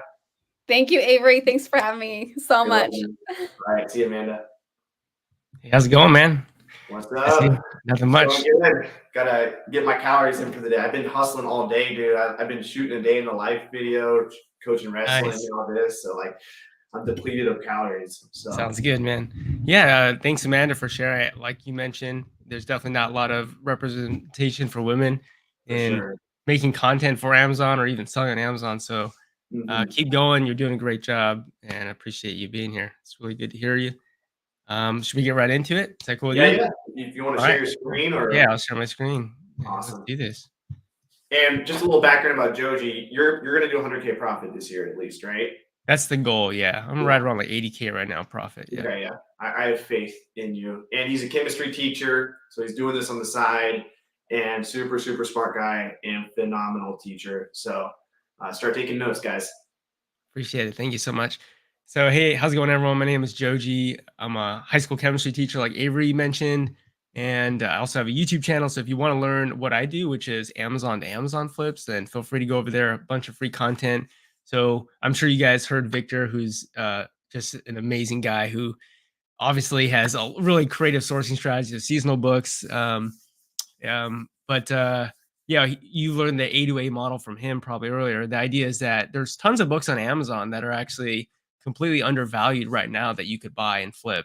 And to try to bring the point home, I guess what I can say is, when you're at a thrift store, because I know a lot of people start with thrifting, and you find a book on the shelf, the reason why you buy it is because it's $1 and you could potentially sell for 15 or 20 or 30. And the reason why you make money is because you bought something for less than what it's worth. And on Amazon, there are tons and tons of books that right now are being sold for significantly less than what they historically sell for. And so if you can get quite good at reading a Keepa chart and look at past historical data over the last 180 days or a year or 5 years or 10 years, you could pretty quickly, come to a consensus like, hey, this is a book that I can buy right now for $10. Over the last 10 years, it's almost always sold for $50. Like, this is a great book to pick up. Now, specifically, we're focusing on Q4. And Q4 doesn't really have textbooks specifically. You're thinking of going into January, which is one of the 2 textbook seasons. That's when a lot of college students go back to campus. So we'll focus on like, how can you start sourcing some books for January? Obviously, Victor covered a lot with Chris's books. And like I said, he's a brilliant person. Definitely go over to the Seasonal Online Book Arbitrage Facebook community group tons and tons of knowledge. And you can, if you start there, you're not going to go wrong by any means. So I figured what we'll do is look at two Keepa product finder searches. One where we're going to look for low margin books, which I would consider anything between 30 and 50% ROI. So I would consider that low margin in books for sure. So I'd say low margin, high volume flips. And then what I would say is let's also look for high margin, low volume flips. So the idea here is let's try to find some books that maybe we can return less profit on, but sell quickly. And then find some books that we can make massive returns on that are going to take a little bit longer to sell. And the way that we're going to do that is using a software called Keepa. So if you've never heard of Keepa or you're not familiar with Keepa, what I'll say is that it's literally, in my opinion, the number one thing that's going to make you successful is being able to read a Keepa chart. Because if you understand how to read a Keepa chart, you understand what any product on Amazon is worth. And I don't know if you know this, but there are literally hundreds of millions of products on Amazon. So just by learning one software, you can understand what this book's worth, or what this toy is worth, or what this home improvement good is worth. So I cannot stress how important it is. And again, a lot of free YouTube videos just in general from other people. Selfishly, I have some specifically of books on my YouTube channel, which is just my name if you want to check it out. But Keepa, besides just having a chart to show you past historical data, also has a few different ways for you to source books. And one of them is called the Keepa Product Finder. And the way that you'd get there is first go to keepa.com. So you would need a subscription in order to use a subscription. And in the middle, there's this tab called Data. And on the far left, you'll see that there's something called Product Finder. And what I want you to think about what the Product Finder is basically a way that Keepa has enabled you to find any product that you want on Amazon in any category. And the only limitation is your imagination and how good you're at setting filters. So you'll see that if I just start scrolling down, these are all filters with which we can try to find very specific products in any category. And one thing you'll notice is that this is just massively overwhelming. There's literally so much that you could do here. And that's what I mean, that really your success with it just is limited by your imagination, honestly. But what I want to do is let's first look at maybe some of the books that might sell a little bit more quickly, might have a little bit lower ROI. So let's get right into that. Okay, so the first thing that is probably always best to do is start with the sales rank. So you could either do sales rank or you can do sales rank drops, which we tend to think a sales rank drop indicates a sale. But what I like to do for, let's say, the 180 average, for something that I would consider fast moving, I would say it's something that is probably going to be under like 500,000, but could, I would say be under $1 million. So I'm going to go and put a sales rank. 180-day average just means that over the last 6 months, basically, this thing has this product, or any product that we find, is going to have a sales rank under $1 million. And you can see that there's actually 92 million products because we haven't selected a specific category yet. And then what we're going to do is we're going to scroll all the way down until we see title, brand, and more. And there's this feature called root category. And this is going to show you all the different categories Amazon puts their products in. And again, we're specifically focusing on books here. So I'll go and put the book category here. And you can see how far that brought our products down. So we're down to 791,000 products here. And the next thing that we're going to do is specifically target textbooks. So, I just did a very quick Google search. What are the top 20 textbook publishers? We have McGraw-Hill Education. We got Pearson, Scholastic. So one thing that you could do is not only look at a category, you could look at a specific subcategory. And all we're really doing is just refining these results down. Again, we're going to try to find very specific products, hopefully textbooks right now that are undervalued that we could potentially sell for more in the January textbook season. So we have subcategories. We also could put in a whole bunch of different filters here. So I'm going to say under the manufacturer, which would technically be the publisher or even the brand, one of those two you could put. I'm going to just get a type in Pearson. And you can see that Pearson comes up with, there was 94,000 products in the book category that are listed under Pearson. And you can see that 4,133 of those have a sales rank over the last 180 days of $1 million or less. Okay. So now what we're going to start to do is fine tune the prices, right? So we're going to say, okay, imagine if you're at a library sale and you could look at a whole stack of books and you could literally just say, I want you to highlight the books for me that have a use price above $15 right now on Amazon. That's literally like what we're going to do right now with Product Finder. So the first thing that I'm going to do is, let's just say for textbooks, generally they can be pretty expensive. Let's just go up to $30. And of course you can change these filters based upon, how much money you're willing to spend. But with the filter I have, this says current from to 30. So when I'm actually going to leave this blank. That means $0 to $30. It's going to try to find me one of those 4,000 books that right now on Amazon, its price is under $30. Okay.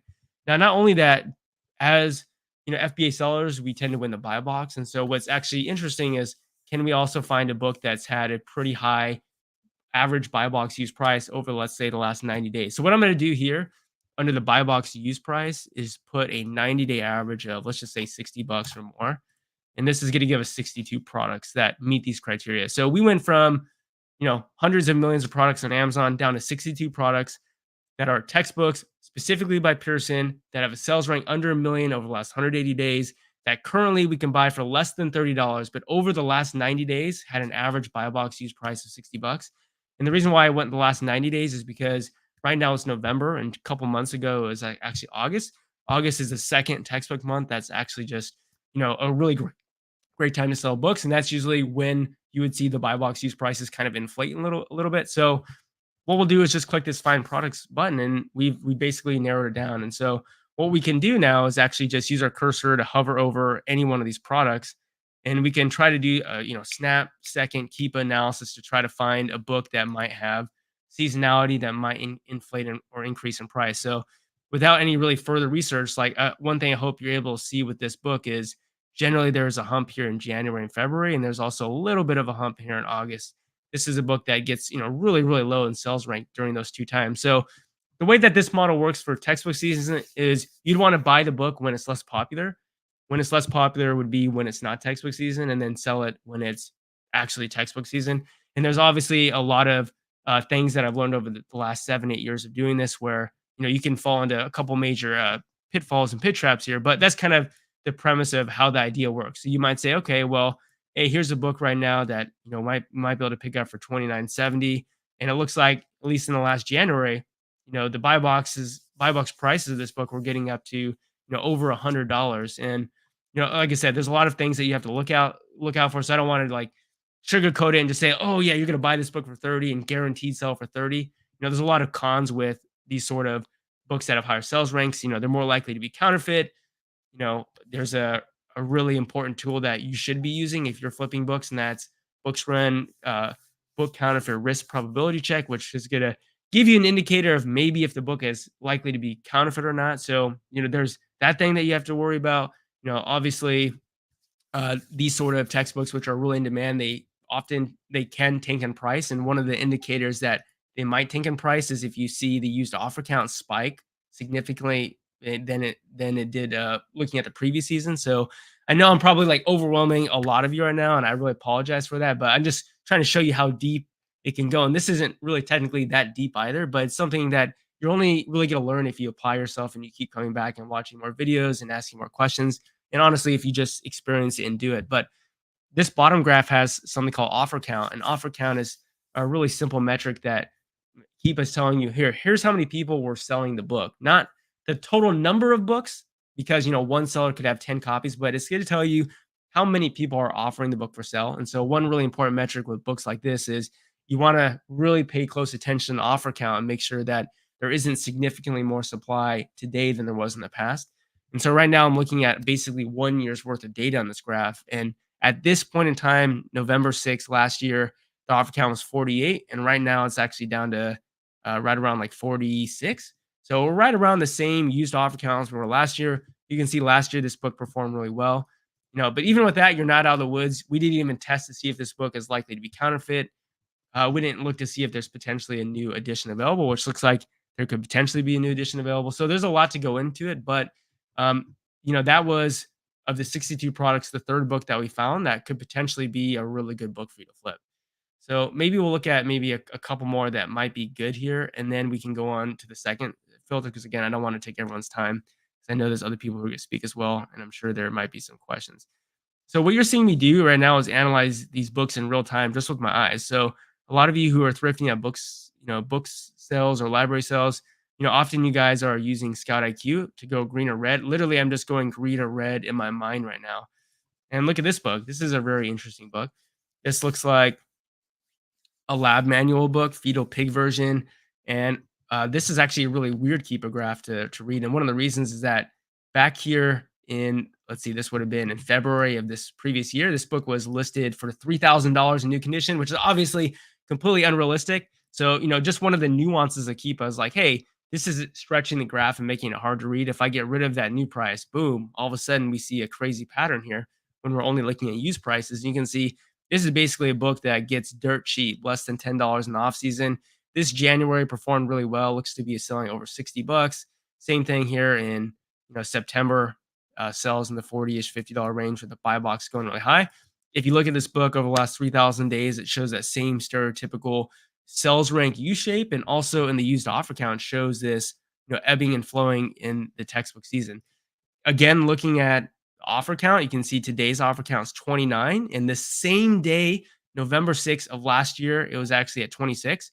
So we actually have slightly more competition than we did have in the past, but there's definitely possibility for this book to do decent. One thing that I also like about this book over the last 3,000 days is if you kind of look at the general trend of used offer count, even though it is ebbing and flowing going up and down, you're noticing that it's kind of slowly going down over time. So that's also a really good sign. So again, there's also a lot of other metrics to look at to make sure that this is a book that's likely to do well. But this is a book that on first glance looks like could do really well. Potentially you could pick it up for less than $10 that you probably could sell for 40, 50, maybe even more. And this is a book that will obviously move really well during January, August. Okay, second filter, let's just go ahead and reset all the filters here. So we'll go back to advanced filter and we're going to clear the entire form. So we're going to do another keyword product finder search. This time, instead of looking at books that are maybe more high volume, that have lower ROIs, we're going to look at stuff that is higher margin that potentially you could have 100% plus ROI on, which is actually it's very possible, very easy to, not easy, it's very possible to flip books for 100, 200, 300% ROI, especially if you're getting really low purchase prices. So let me show you how I would try to find textbooks that are a little bit higher sales rank. So the first thing is, instead of looking under $1 million, I'd look over $1 million. Those are books that are not going to be selling very often. So 180 average, let's look at anything between, let's just say 1 million, and maybe we can just go up to like 2.5 million. So we're not going to be looking at any of the books that we just looked at because we're looking at higher sales ranks.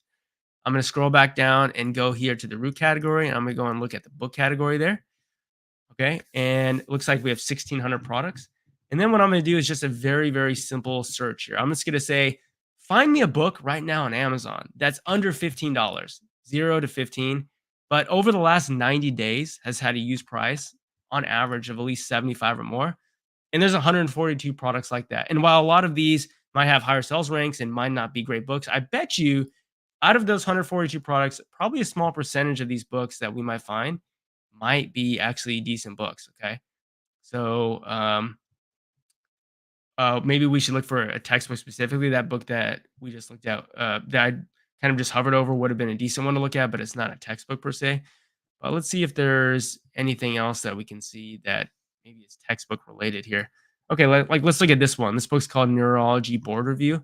And so one thing that you would notice about this book is, let's get rid of this collectible price. It's kind of making the graph look harder to see, is that we've had sales rank drops with this book this year where the lowest price on Amazon was like 32 to 40 bucks.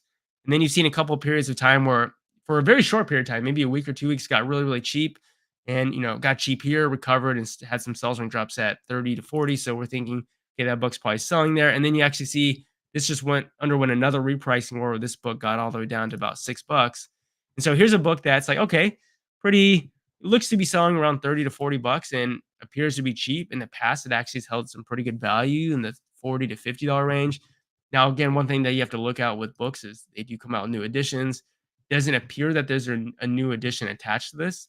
And this is a book that probably did come out quite a long time ago. So, I mean, it came out well over a decade ago. So, if it's selling really well this year, I mean, it's not really selling really well this year, but it's selling, once a month or so. The idea is that if you could get this for a really low purchase price, $12 or so dollars, is actually even a prime offer there, and potentially sell for 40 or 50, it might be a decent book. Now, it's not like I'm going to say that book is necessarily an amazing book, but it's there. So here's another textbook that looks really interesting. This will be the last example, but here's actually something that looks really interesting to me right now.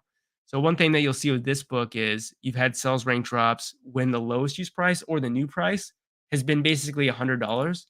And then you actually see no sales rank drops, mainly due to the fact that there hasn't been anyone in stock. So this book has actually been out of stock for what appears to be 2 months. And then just recently today, on November 6th. This came in stock at $14.65 by Glenn the bookseller, so a really big bookseller there. So you're seeing a whole bunch of sales at $100, and then now someone just came back in stock at $10.67. And if we expand over the last few years, I mean, you can see this book has sold really well. Definitely, it's selling a little bit less frequently, but a big part of that is just hasn't really been in stock. So this is something that I definitely would want to go look at. And something that's kind of bringing my attention here is that this is an access card package here. So you probably, if you were to buy this loose leaf, it probably wouldn't come with the access card package. Generally, these loose leafs though have another version, another format of that book that's just a loose leaf, and it doesn't include the access code. So, and you also can see I'm not eligible to sell this, but we might be eligible to sell just the loose leaf. So, what I'm actually going to do is we're going to see if we can search and find this real quick, because I bet you that, because this book looks familiar. I think I've even sold this book before. So what we'll do is just copy the title, and we'll leave out this Pearson e-text, and let's just go ahead and see if potentially we can find this book. Okay, so there's the book right there. And it looks like that this is a loose leaf right here. So we'll click on the loose leaf, and you can see there's the book, Applying Educational Research. This is the loose leaf only. It looks like on the Keepa chart, this product's doing really well. It's in stock. I mean, selling for well over $100. So this is also kind of one of those other nuances. Is like, we just found this book, right? This book has 2 listings. It has one with the access code and then just the loose leaf itself. And I mean, right now you can buy this for $14. And I know that I've sold this book before for over $100. So I mean, you could go list this for like $130. I mean, if you bought this for, was it 15 and sell it for even just $100, like, just with that little bit of sourcing, that's like a $58 profit. That's a pretty high ROI. And so, that's one of the reasons why I like to look at higher sales rank books, is because often you can find these books that have high sales ranks, not because people don't want them, but because there's just no one in stock. There's no one listing the book for sale. So again, I know that that was probably very, definitely a lot. So what I will say is a little self-plug. I got a YouTube channel. Feel free to learn there. I'm also right now almost done with the Amazon to Amazon Masterclass, which is kind of comparable to Steve Rakin's eBay to Amazon Masterclass, but it's for books specifically, flipping from A to A. So that's going to be launching soon. Super excited about it. And what we just went over is a very, very, very small percentage of kind of the whole Amazon to Amazon book flipping game. But awesome. Yeah. Yeah. It's a huge opportunity. So anyone who has questions, go ahead and ask them below, and we'll get through them. Somebody's asking, I'm gated in textbooks. I want to sell them on Amazon, but I have a few show up selling for $250 plus during the season. Is there a place where I can post these to other sellers? RestrictedInventory.com, right? If you're gated, Yeah, RestrictedInventory.com. That's definitely a strategy. eBay, you could go to bookscouter.com. But yeah, I mean, the thing, if you send to RestrictedInventory.com, it's kind of like you don't have as much control over the pricing, as a arbitrage seller. So I look at RestrictedInventory.com as like, use that when you come across a restricted book that's at your house that you want to monetize. But purchasing restricted books, a little different because they might be counterfeit, Yeah. And so you definitely could do it, but be smart about it. How do you decide to buy a textbook as a new edition or not? Yeah, it's a really good question, Kerry. It really comes down to identifying something called a publishing cycle. Some books you can very easily identify have a 1-year publishing cycle. Like if you look at the textbook, it'll say 2023 on it, 2022 on it. And so the books that have short publishing cycles, they get circulated every year. And those are books that erode in value very, very quickly. Then there's other books that might have a publishing cycle of 4 years or 7 years or 12 years. And the way that you would look at that is you would just look at, let's say, the 5th edition of this book versus the 4th edition and the 3rd edition, which you can easily find on Amazon, and just look at when the book was published. And you're like, okay, this was published in 2021. This one was published in 2014. This one was published in 2007. So it's like, okay, that's a 7-year publishing cycle. So generally, the longer the publishing cycle, the more time you have to sell the older edition, even if there's a newer edition out. But it really just comes down to looking at Keepa and saying, even though there is a newer edition out, is the older edition still selling quite well and holding a strong, floor, a strong price, despite there being a new edition? It's pretty nuanced, but our profit margin is more from eBay to Amazon or Amazon to Amazon. Yeah, I mean, for me, I'm able to find way more books on Amazon, so I've had a higher profit per book flipping eBay to Amazon. But I sell way more books Amazon because Amazon's a much larger marketplace where people list books. But I mean, right now, I can look at my spreadsheet right now and I'll show you. So my spreadsheet so far in the year, my average buy cost is $17.36 per book. My average sales price is $69.15. So I'm on average profiting $34 per book. So on average, I'm buying a book for $17 and then selling it for $69 and making a $34 profit. So obviously, it's not like every book I find is going to do that. It's like it takes a lot of. It's not like it's easy. It takes a lot of work to search for all these books, and you go. It's a very small percentage. Like just like if you're scanning at a thrift store, unless you've got the honey hole, you're probably what snagging 3 to 5% of books. I don't know what you think, Avery. Like what the snag rate is, like going to thrift stores and library sales. I think I Depends, scanned right? between 1,500 and 2,000 books today. But dude, honestly, I'd be happy with 3%. Yeah, I'd be happy with 3%. 3%. Yeah. No, it's Because I just like I literally I made a YouTube video today. My purpose of making the YouTube video was like, if you put the work in, you'll get the results. And so I went to a thrift store and I scanned every fucking book on the shelf. There you go. And you walked out with books, right? Yeah. And I was like, this thrift store sucks. And I walked out with half a box of books. And I'm like, okay, it sucked, but it was enough for a half box of books. And then I went to another source that was actually pretty good. I probably ended my day around 1,700 scans and at least $500 in profit. So There you go. yeah. That's cool. Somebody's asking to elaborate on when you go to when you were quickly looking at keeper graphs. Can you do that analogy again? What you said, that made a lot of sense. Yeah. I think that's an interesting way to look at it. Okay, yeah. So I would say that it comes with extensive Keepa experience. Like I've read at this point read tens and tens of thousands of Keepa graphs. So you're just basically looking for a pattern. I'd say the easiest thing to look for is a book that has held a pretty high used price consistently, and then right now is at a price significantly lower than what it's been priced out in the past. But what's really important about when this book was higher in value is, did you see sales rank drops? Like, did the book become more popular when the lowest used price was that high? So to give you a quick example, like if you see a book that's almost always worth $50 at the lowest used price and today it's $10, that would probably be a good indicator. It's like, hey, over the last 365 days, there's only one day where you could have bought this for less than $50. Like that'd be something that I'm looking for. So my analogy for green red is that I've gotten to the point after reading so many graphs that I know what I'm looking for based upon patterns. So it's like in my head, I'm like, yes, yes, no, no, no, through. And there's a bunch of factors to consider. And that's where just having a lot of experience with reading the Keepa graphs comes in. Yeah. And actually, I'm really glad that Miner in the chat said buy low, sell high. I wouldn't even say it's buy low, sell high. I'm saying it's buy undervalued, or buy, I guess it's buy low, but sell for what it's worth. So Yeah. it's the idea, like the way you make money at a thrift store is you buy a book that's worth $20 for $1. Like that's how you make money. Yeah. If you bought it below its true value and then you sold it for what it's worth. Same thing on Amazon. This book is always worth $50 for the entire last 3 years, and today it's $10. Well, I'm going to buy it because it's significantly less than what it's worth. So I'm going to buy it for 10, sell it for what it's worth.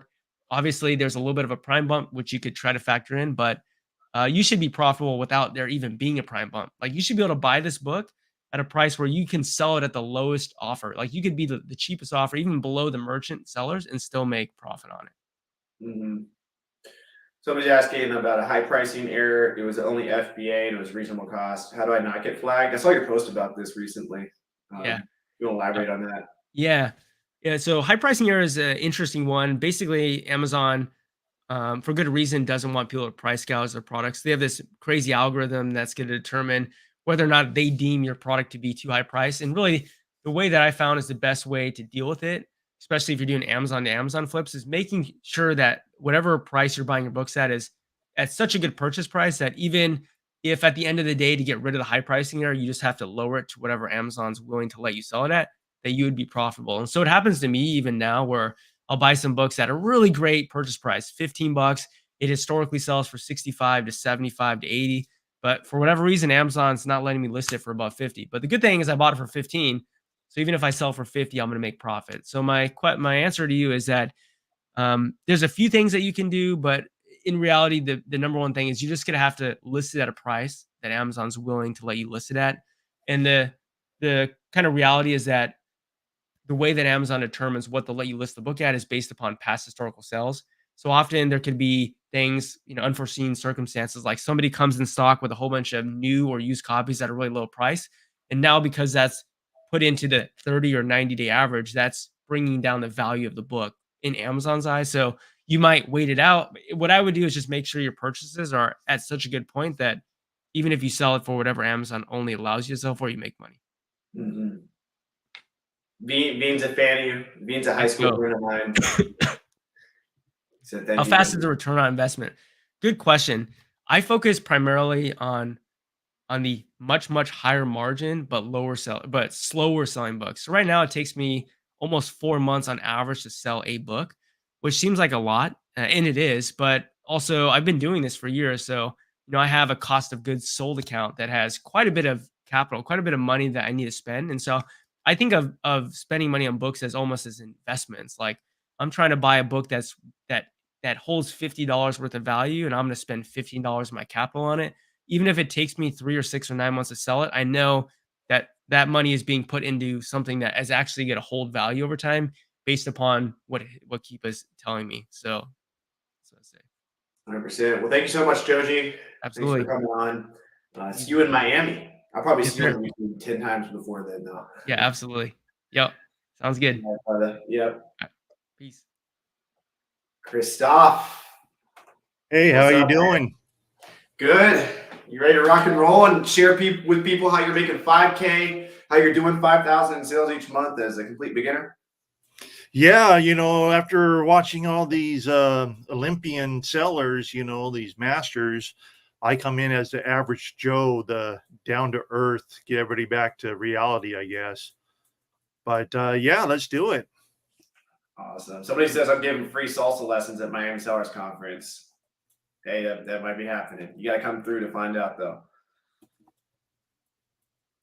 All right. Do you have slides you want to present, Christoph? Yes. If you click on present at the bottom, you should be able to pull those up. There should be a little plus icon, like a present. Okay. Let's see. Be sure to go give Joji Davenport's channel a follow. It's Joji Davenport. And his face looks like that on the channel. There we go. Okay, sorry.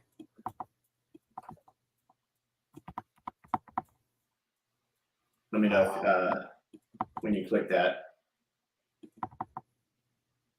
Oh. See, like I was saying here, I had all these pros, and then you got me. You're good. Take your time. I'll answer some questions in the meantime. If you're selling FBM and paying $1 per sale, what does that mean when selling 10K in sales? I'm not sure what you mean by that. Amanda, you want to hop on as you pop your camera back on?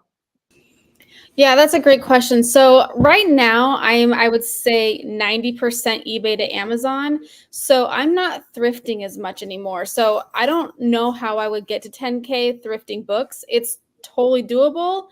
Just for me and my business model, it's just better for eBay to Amazon.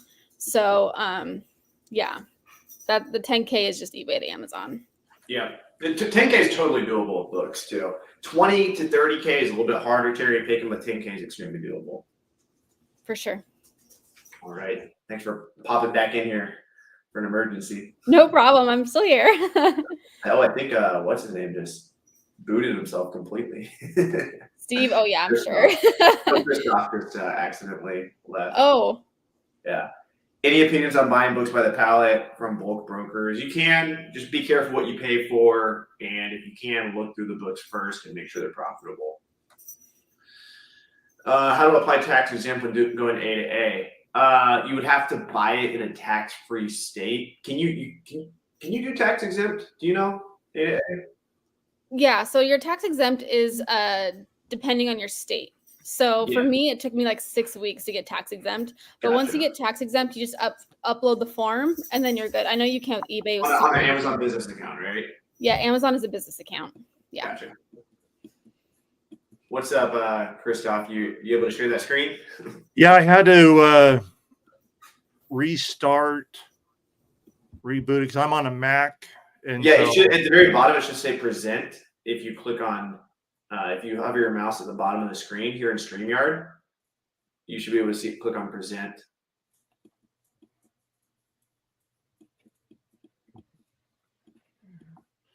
Okay. Screen. Do you see the present option? Yeah. Here we go. Let me know if you're able to click on that.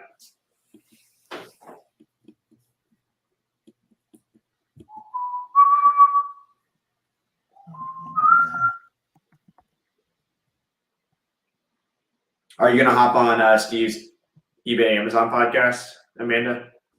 I hope so. I haven't been invited yet, so I hope so. How many has he shot so far? Just 2. He released his second one today, so I'm sure he's just gonna give it a little bit of time. So yeah, I wonder like how many podcasts he'll be able to do. Like that'll be really interesting to see. Yeah, how many I'm intrigued to see. It definitely came out of random for me. I didn't expect him to release a podcast, but he's been talking about a podcast for a while, so it doesn't really surprise me. But I think it'll be really good because it's so niche. It's really interesting. Yeah, for sure. Okay, I'm sorry. It's not letting me stream. I don't know if it's because I'm on Mac. And you see the present, or what do you? If you want, you can just talk. And yeah, that's what I'm saying. I don't have a lot of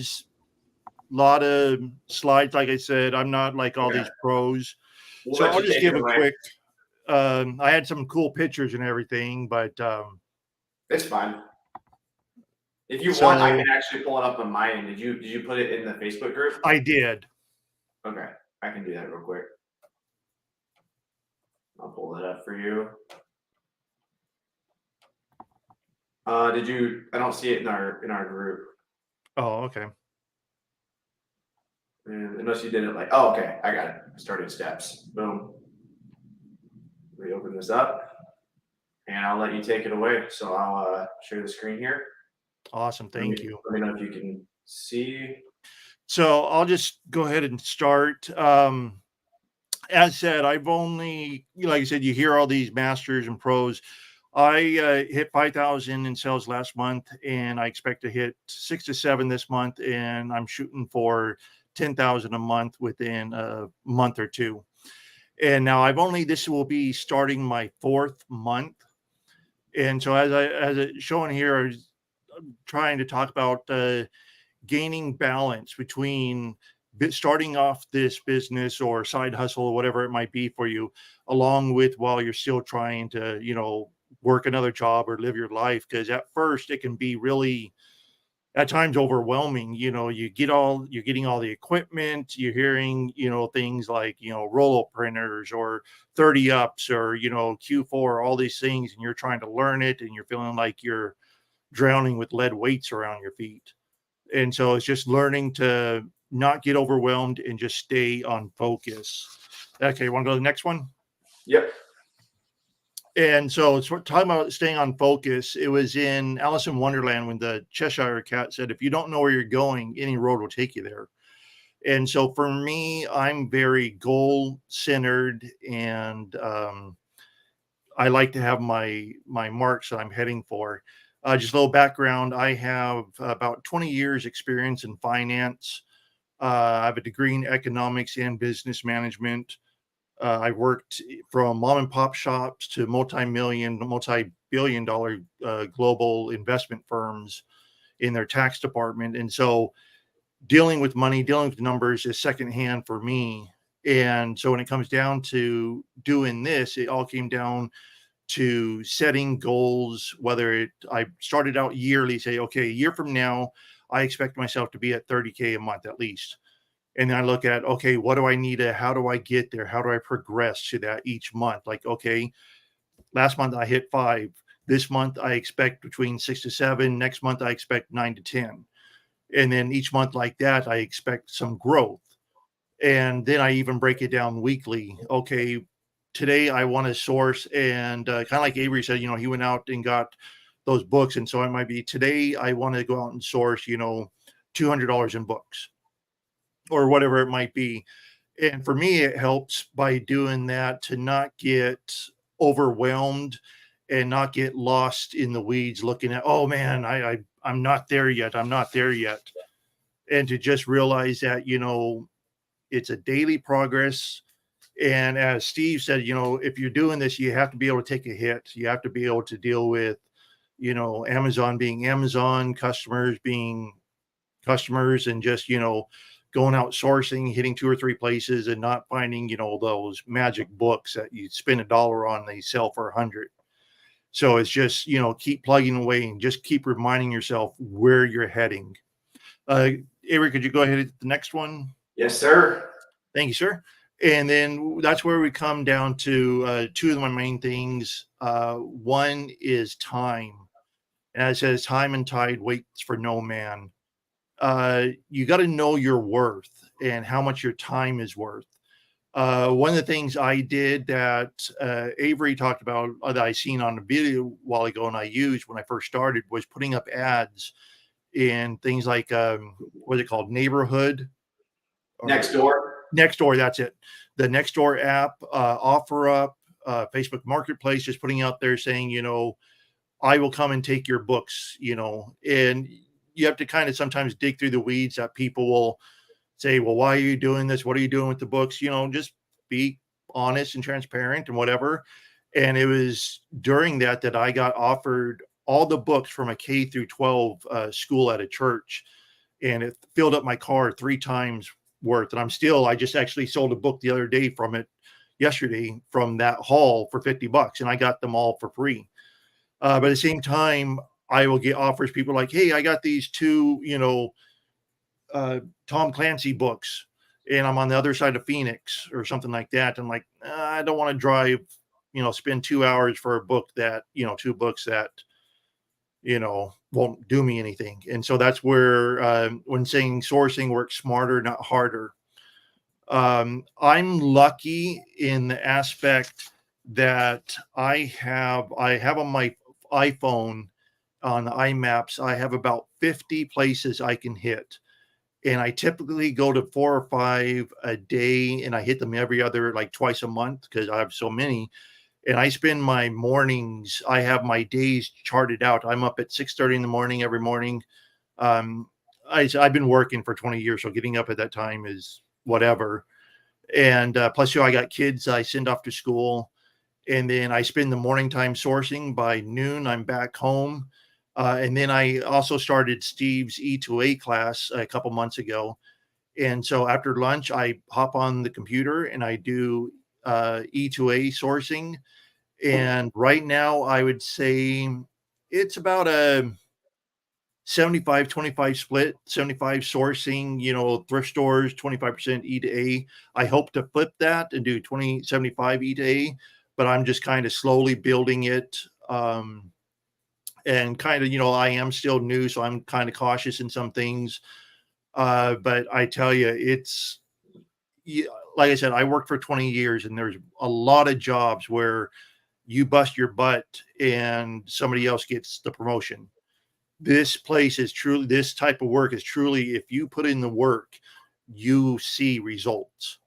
And sometimes, especially with the E2A, I mean, I don't know how many times I bought something, sent it in, and less than a week later, boom, it sold. Sometimes 2 or 3 days later, it sold. And so while I do a nice mix between the two, between thrifting and E2A, to kind of, I use the thrifting as, I call them fillers. Like when you ship something and you got those peanuts that you pour in and they fill in all the little spots. That's why I kind of look at my thrifting. I go out, like I said, I hit mom and pop thrift stores. I hit Goodwill. I hit church bookstores. I talk to them. That's the biggest thing. If you're just starting out, be polite, listen, and talk to the people that are working. And I'm working on a deal. The thrift store I hit once a week of possibly purchasing each week they toss out big dumpsters of stuff. And I'm working with the manager to get the approval to buy the stuff for $1 a pound. And I mean, I walked, the other day I was there, they had these 2 big old pushing bins full of movies and books that they were going into a trash compactor. And so I offered them like, hey, I'll give you $1 a pound. And the manager okayed it. They're just waiting on the area manager or whatever. And it's just, talking and being polite, and who knows what you can walk into. Mm-hmm. Go ahead and hit the other one if you could, sir. And so this where the other aspect, one is managing your time, the other is managing your money. Again, like I said, you've heard the pros that have been doing this and making, amazing amount of numbers, sometimes mind-blowing numbers. And so I come in as the average Joe. It's kind of like when you're watching the Olympics and you see these guys doing pole vaults and stuff like that. That was our previous speakers. And here I come in, doing good to get off my couch without pulling a hamstring. You're my favorite talk of the day so far. What are you talking about? But again, when you start, I know when I started, man, I was like everything else. I'm like, okay, I'm doing this. Let's flip the switch and do it. I was out buying, the printers, the bubble wrap, which if you're starting out new, like I said, all the little things can add up quick and make you feel overwhelmed. That 60% I got up there is showing that 60% of only 60% of startup businesses survive the first year. And that's typically either due to lack of capital or they just burn out. They can't get it. And so that's where I have saying start smart and walk, don't run. There's for like bubble wrap and stuff, packing fillers, get on the offer up in the next door. That's how I started out. And now I got so much of it that, I'm kind of throwing out some of it and kind of nitpicking, but I found a secondhand construction place that I could go up and fill up a truck full of bubble wrap for free, that I take as much as you want. And so, just ask around again, ask. It's that simple. And then something I know Steve talks about is a fast nickel compared to a slow dime. So balancing quick profit with long-term investment. You just heard Joji talking about how it could take 4 months for a book to sell, but when it sells good. And so that's where, like I said, those books I got from that church, I still have maybe 40, 50 of them here at my home, but they all will sell for at least 60 plus in profit. And so I don't mind holding on to them because I got them for free. And so I'm holding on to them. And then I turn around, I do the E2A flipping. And then I was just at a library today. I'm lucky in my area. There is, I think, 15 libraries within 20-minute drive of my house that all have, I think it's called, I know you've talked about, Avery, is it Friends Library or Library Friends? Yeah, Friends of the Library. Almost every library has a group that accepts donations from the general public called Friends of the Library. And that's a huge source of super profitable books. Yes. Today I picked up, I think, I don't know, a dozen DVDs. Each were $1 a piece, and half of them were like full series, like Fear the Walking Dead, The Walking Dead, Outlander, stuff like that were $1 and selling, I'm getting $10, $15 profit off of them. But then also at that same place, I scanned a book for $1, and it lists that when I went and listed it, it's selling for, I think it was like $85, and so it's just getting out there, finding the things. And then, like I said, as soon as I find it, I put it on my phone, on my maps on my iPhone, and I created a thrifting. I just call it thrifting, a whole section. So I just press thrifting and they all pop up and I can see where I'm at, if I'm near any or like that. And then, as I was talking about before with the managing the time, I literally make a schedule. Like I said, I not only have a day schedule of going out here, but I also have a schedule. Okay, the first week on Monday, I'm hitting these 4 places. The Tuesday, I'm hitting these 4. Wednesday, I'm hitting these here, and so on and so forth. And that way, I'm not wasting time just running around, over here, over here, over here. Because that goes back to, working smarter, not harder. And then just going down to knowing your money and where is it going. That was something I made a mistake my first few months, because I was first month really, because I was just like, okay, I want to go. And I kind of lost track of how much I was spending where and where it was profitable. And one thing I have down there, go to Lister. which is a great. I used another. I won't say their names, but I used another listing at first. And I don't know how many of you watching this have it started yet or not. My first experience of listing my first load of books was the biggest nightmare. I was livid. I was just having so many issues that it's, saying that you're gated in this one, gated in this one. And on that particular software, I had to go into Amazon and request to get ungated and then wait and all this stuff. And then I had problems with the printing and all like that. I'm not getting paid for this or anything. I'm just saying like go to lister with it, being able to just boom, boom, boom. And I still not as much, but I do I still might send you some money after this. I'll send you a couple profitable books. Keep talking. but I still run into some, but not as much as when I first started. That it'll say, I'm restricted in this. So I'll typically scan like 10 at a time. And then you didn't mention actually this one. I thought you might have when you did your little demonstration that GoToLister will show you if there's any other FBA sellers and that you can adjust your price if there's not, kind of bump it up. Yeah. And so I usually do like 10 at a time. And then that way too, if any comes up saying you're gated, I just go to the little top corner where there's a notification. I click on it. I'll click on, ungate me, and a second later, congratulations. Then I set it aside. I go back, grab another 10. And when I'm all done, I go back to that pile that's been set aside. And by then it's usually been 10, 15 minutes. If it's like the very last one I did, I might go get me a drink or start, making sure my boxes are taped up, ready to go, or whatever the case, and then hit it, boom. Then you're good to go. So I'll just throw that out there. Because like I said, when you're a first time person and you're getting lost in the weeds, you're getting overwhelmed, you're hearing these stories of these people doing, 20, 30,000 a month. And you're like, my account's negative on Amazon, because I got shipping fees and stuff. I'm here to tell you, if you put in the work, you will see results. It's that simple. As Steve says all the time, feed the beast. I always think of whenever he says that, I think of the old. I remember seeing it in the theater. Little Pet Shop of Horror, where that plant comes alive and says, "Feed me, Seymour." It's the same thing that Amazon is a hungry beast that you got to feed to be happy, for it to be happy and for you to be happy. There are, of course, road bumps. There's, just like in any business, anything in life, it's up to you whether you're going to be part of that 60% or the 40%. And you look at me, I'm small compared to the previous presenters, but, you just stick with it. They were, when you start something new, you can't be afraid to suck at it.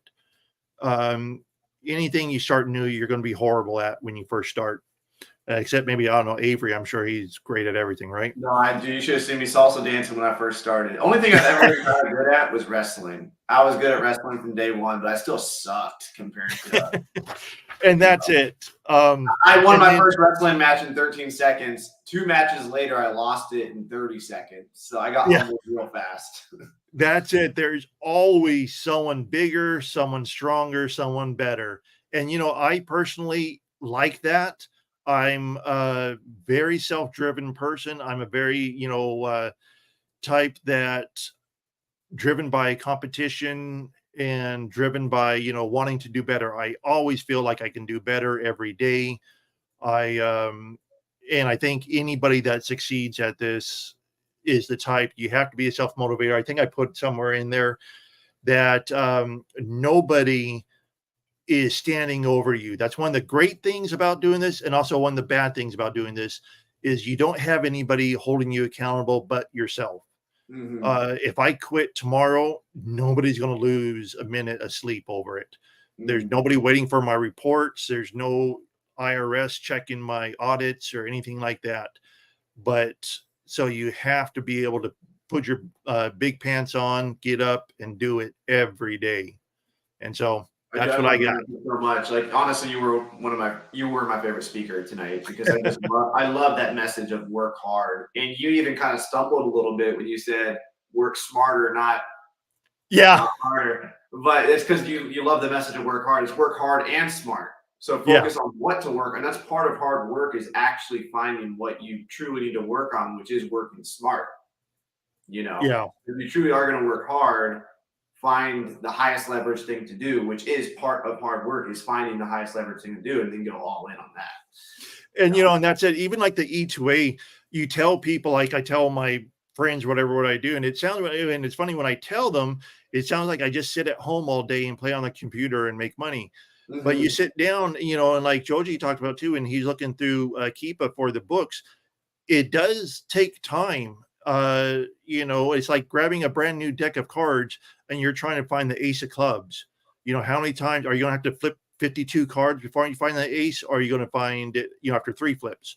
Right. Who knows? Right. Somebody said your bulk buy cost seems quite high at $1 per pound. I was thinking that too, because for books, I kind of threw that out there, and I think it's incredibly high, man. We pay like 8 cents a pound or something, and that's on the high end for books. So, and that, to be honest, so that's what I told them. And as I was leaving, I'm like, is that a good? Because at me, I was thinking, I was looking at all that stuff, and I was like, how much does DVDs weigh? And I started thinking about it. I'm like, yeah, I'll see what they say and see how eager they are, and then I might come back and. Yeah, I would divide that by 10, man. Okay. See?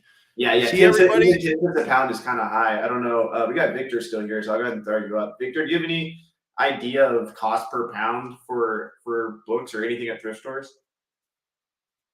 You're muted right now. If you want to unmute yourself.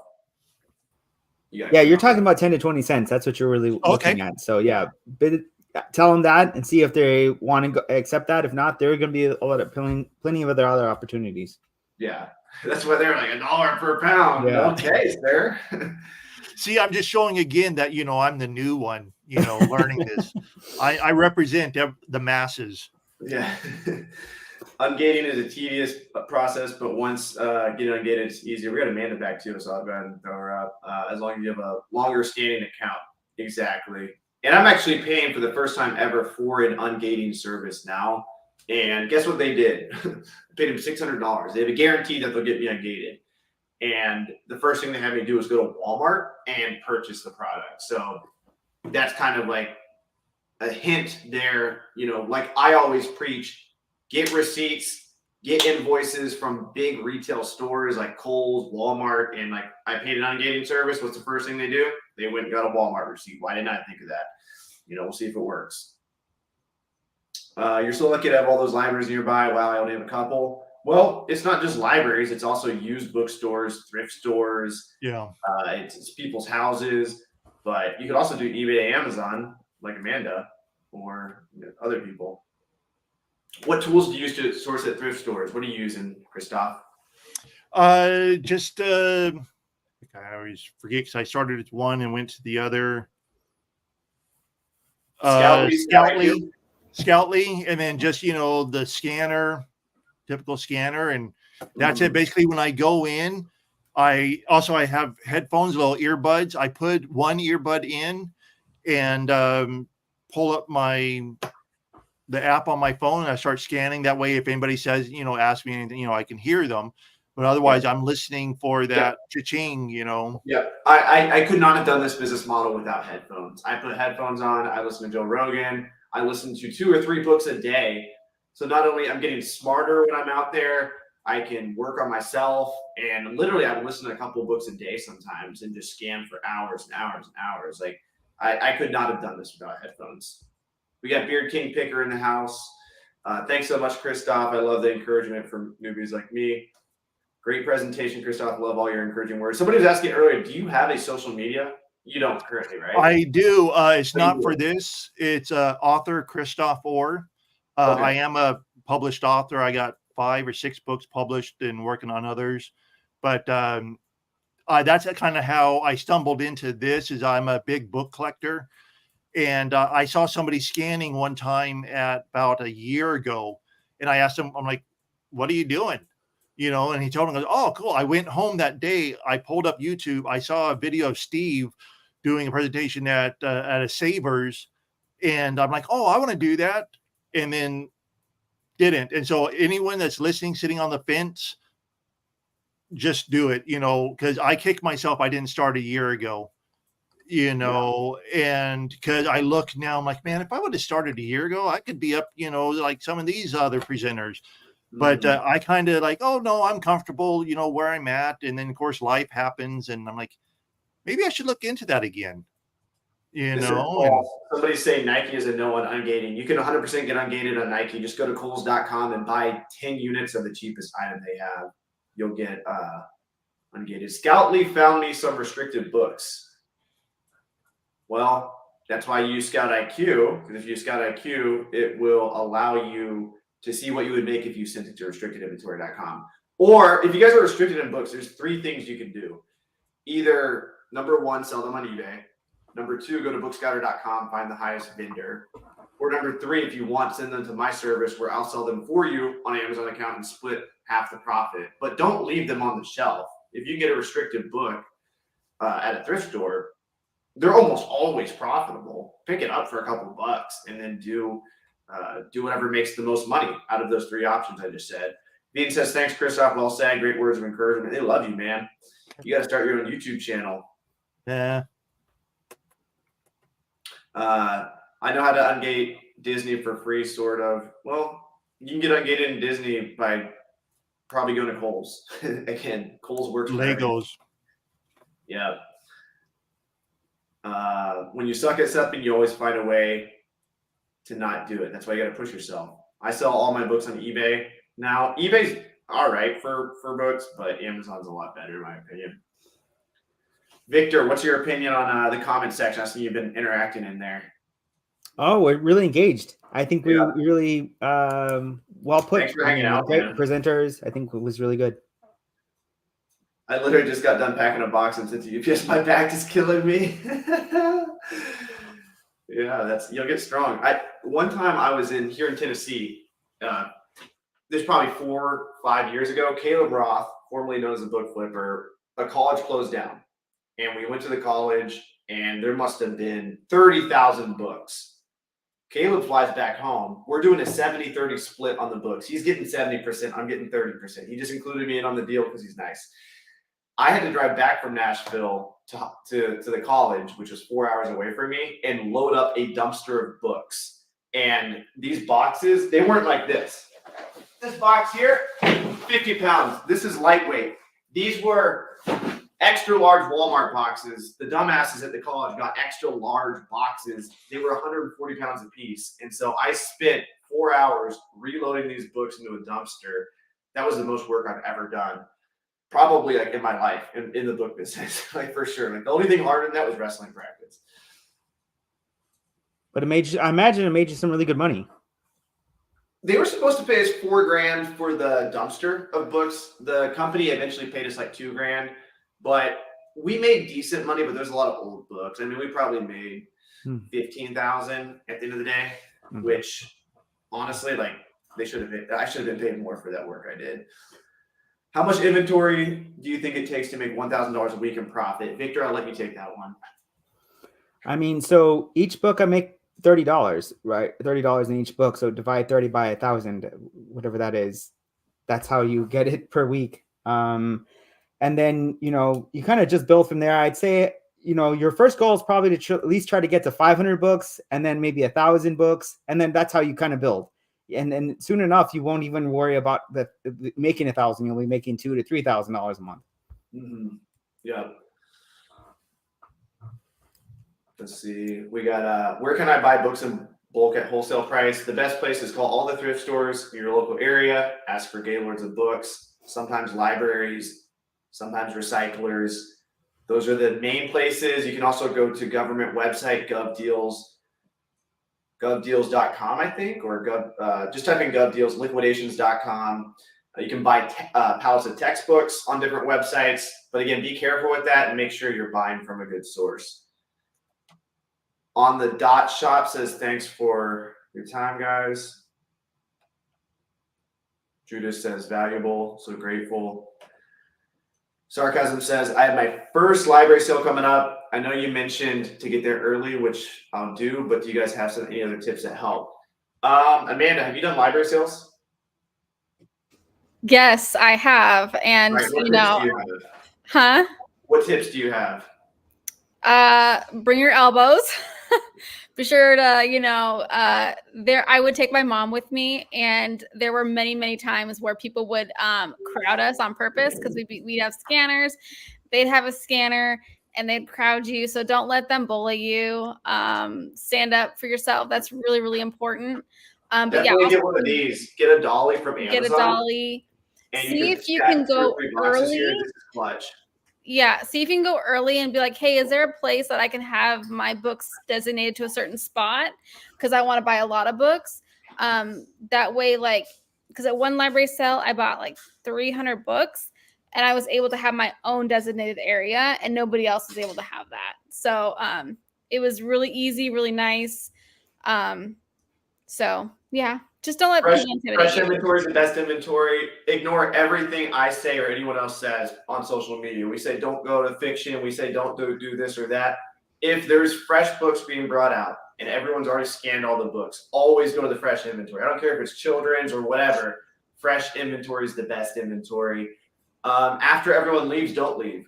Spend a couple hours scanning the non-barcode books. Put the extra work in. The non-barcode books have not been looked up yet. That's still fresh inventory. Everybody's too lazy to do that. So spend a couple hours after everyone leaves. You don't have to leave when everyone else does.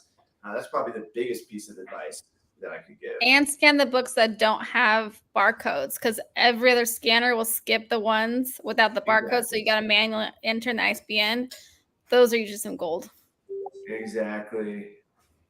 Would you say $30 profit minimum is the lowest profit? I have some books with only $3 to $4 profit, but not worth it. I'm not sure exactly what you're talking about, but I take $3 to $4 profit. I take $4 profit books all day. If I have free books, I'll do $3 profit. Generally, if I'm paying for the book, I like to make at least $4 profit on it. Making me blush, Christian. Best season for books. For me personally, it's August, but for Victor, it's probably Christmas. It's still August because it's Okay. that's when I mostly sell high school books. But then the next best time is Christmas. So I'm about to sell a ton of Christmas books. Nice. That's so exciting. I get to clean out books at the end of the year. We'll get a few more questions in here. I got to run for a salsa date.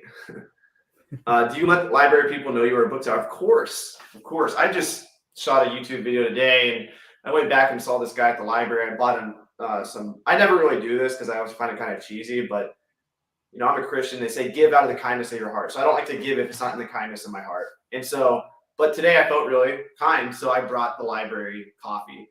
And I'm truly appreciative of what they've done for me over the years, because 4 years ago, when I was kind of starting this business model, I went to the library. For whatever reason, the guy let me look through all the books before the library sale, and I helped him set up for the whole library sale. I found 1,000 to 1,500 in profit that day. And I went back and thanked him. He let me shoot a whole YouTube video in the library today. And bottom line, super nice guy. And they love you if you help them set up, help them divide the books into different categories. Don't be a nuisance. Like, you are purchasing items from them. They are going to like you. Get it out of your head that they don't like you. Go watch one of my, did you guys see my last YouTube video where the lady was bitching me out? Yeah. And then the guys, the people at the library were like happy about it. They were like, because they were booksellers. They both had bookstores, so they know what it's like to go out and pick books and everything. And because you're buying a ton of inventory. Yeah, they were happy, but she was not happy. I think that's what Amanda was talking about. Don't forget, you can scan the ISBN with Scout IQ. People appreciate the hustle. So, that's kind of, not lady obviously didn't, but I think most people, most library, workers appreciate it, and they know, and they are okay with it. So Mm-hmm. I'll let you take this one, Amanda. What are the recommended software for this business? Go to Lister, obviously. Scout IQ or Scoutly, whichever you prefer. And maybe Anatomy Scanner, but really that's it. You don't need a whole lot of software if you're thrifting books. You don't need, you also need Keepa. I would also highly recommend Keepa, but you don't need SellerAmp. You don't need, if you're just starting out. Mm-hmm. Yeah. You guys like to add anything? Go ahead. Are you using like Flipmine too? I use Flipmine for eBay to Amazon. Yeah. Mm-hmm. Yeah. But it's All right, guys. definitely Well, mandatory. I appreciate all of you so much for staying this long. We should do another like probably just more Q&A format if you guys want in the future. You guys Yeah. are all amazing. I'm down. Yeah, sounds like fun. Yeah. Awesome. Sweet. With that, we'll end this. Go ahead and give all these people a follow. I'll link all their socials on the replay. And be sure to go join Victor's Facebook group. One more time, what was the name of that? Seasonal Book Arbitrage. Just Seasonal Google, Book just Arbitrage. search that on Facebook. Type that in on Facebook, and we'll update the links below for everyone watching the replay. And remember, I'm giving away $500 worth of profitable books on Friday. All you need to do is email us q4@support@GoToLister.com after you sign up for GoToLister. If you're already a GoToLister user, you also qualify for it as well. Have a good night, everyone. All right. Thank you guys so much. Thank you, guys.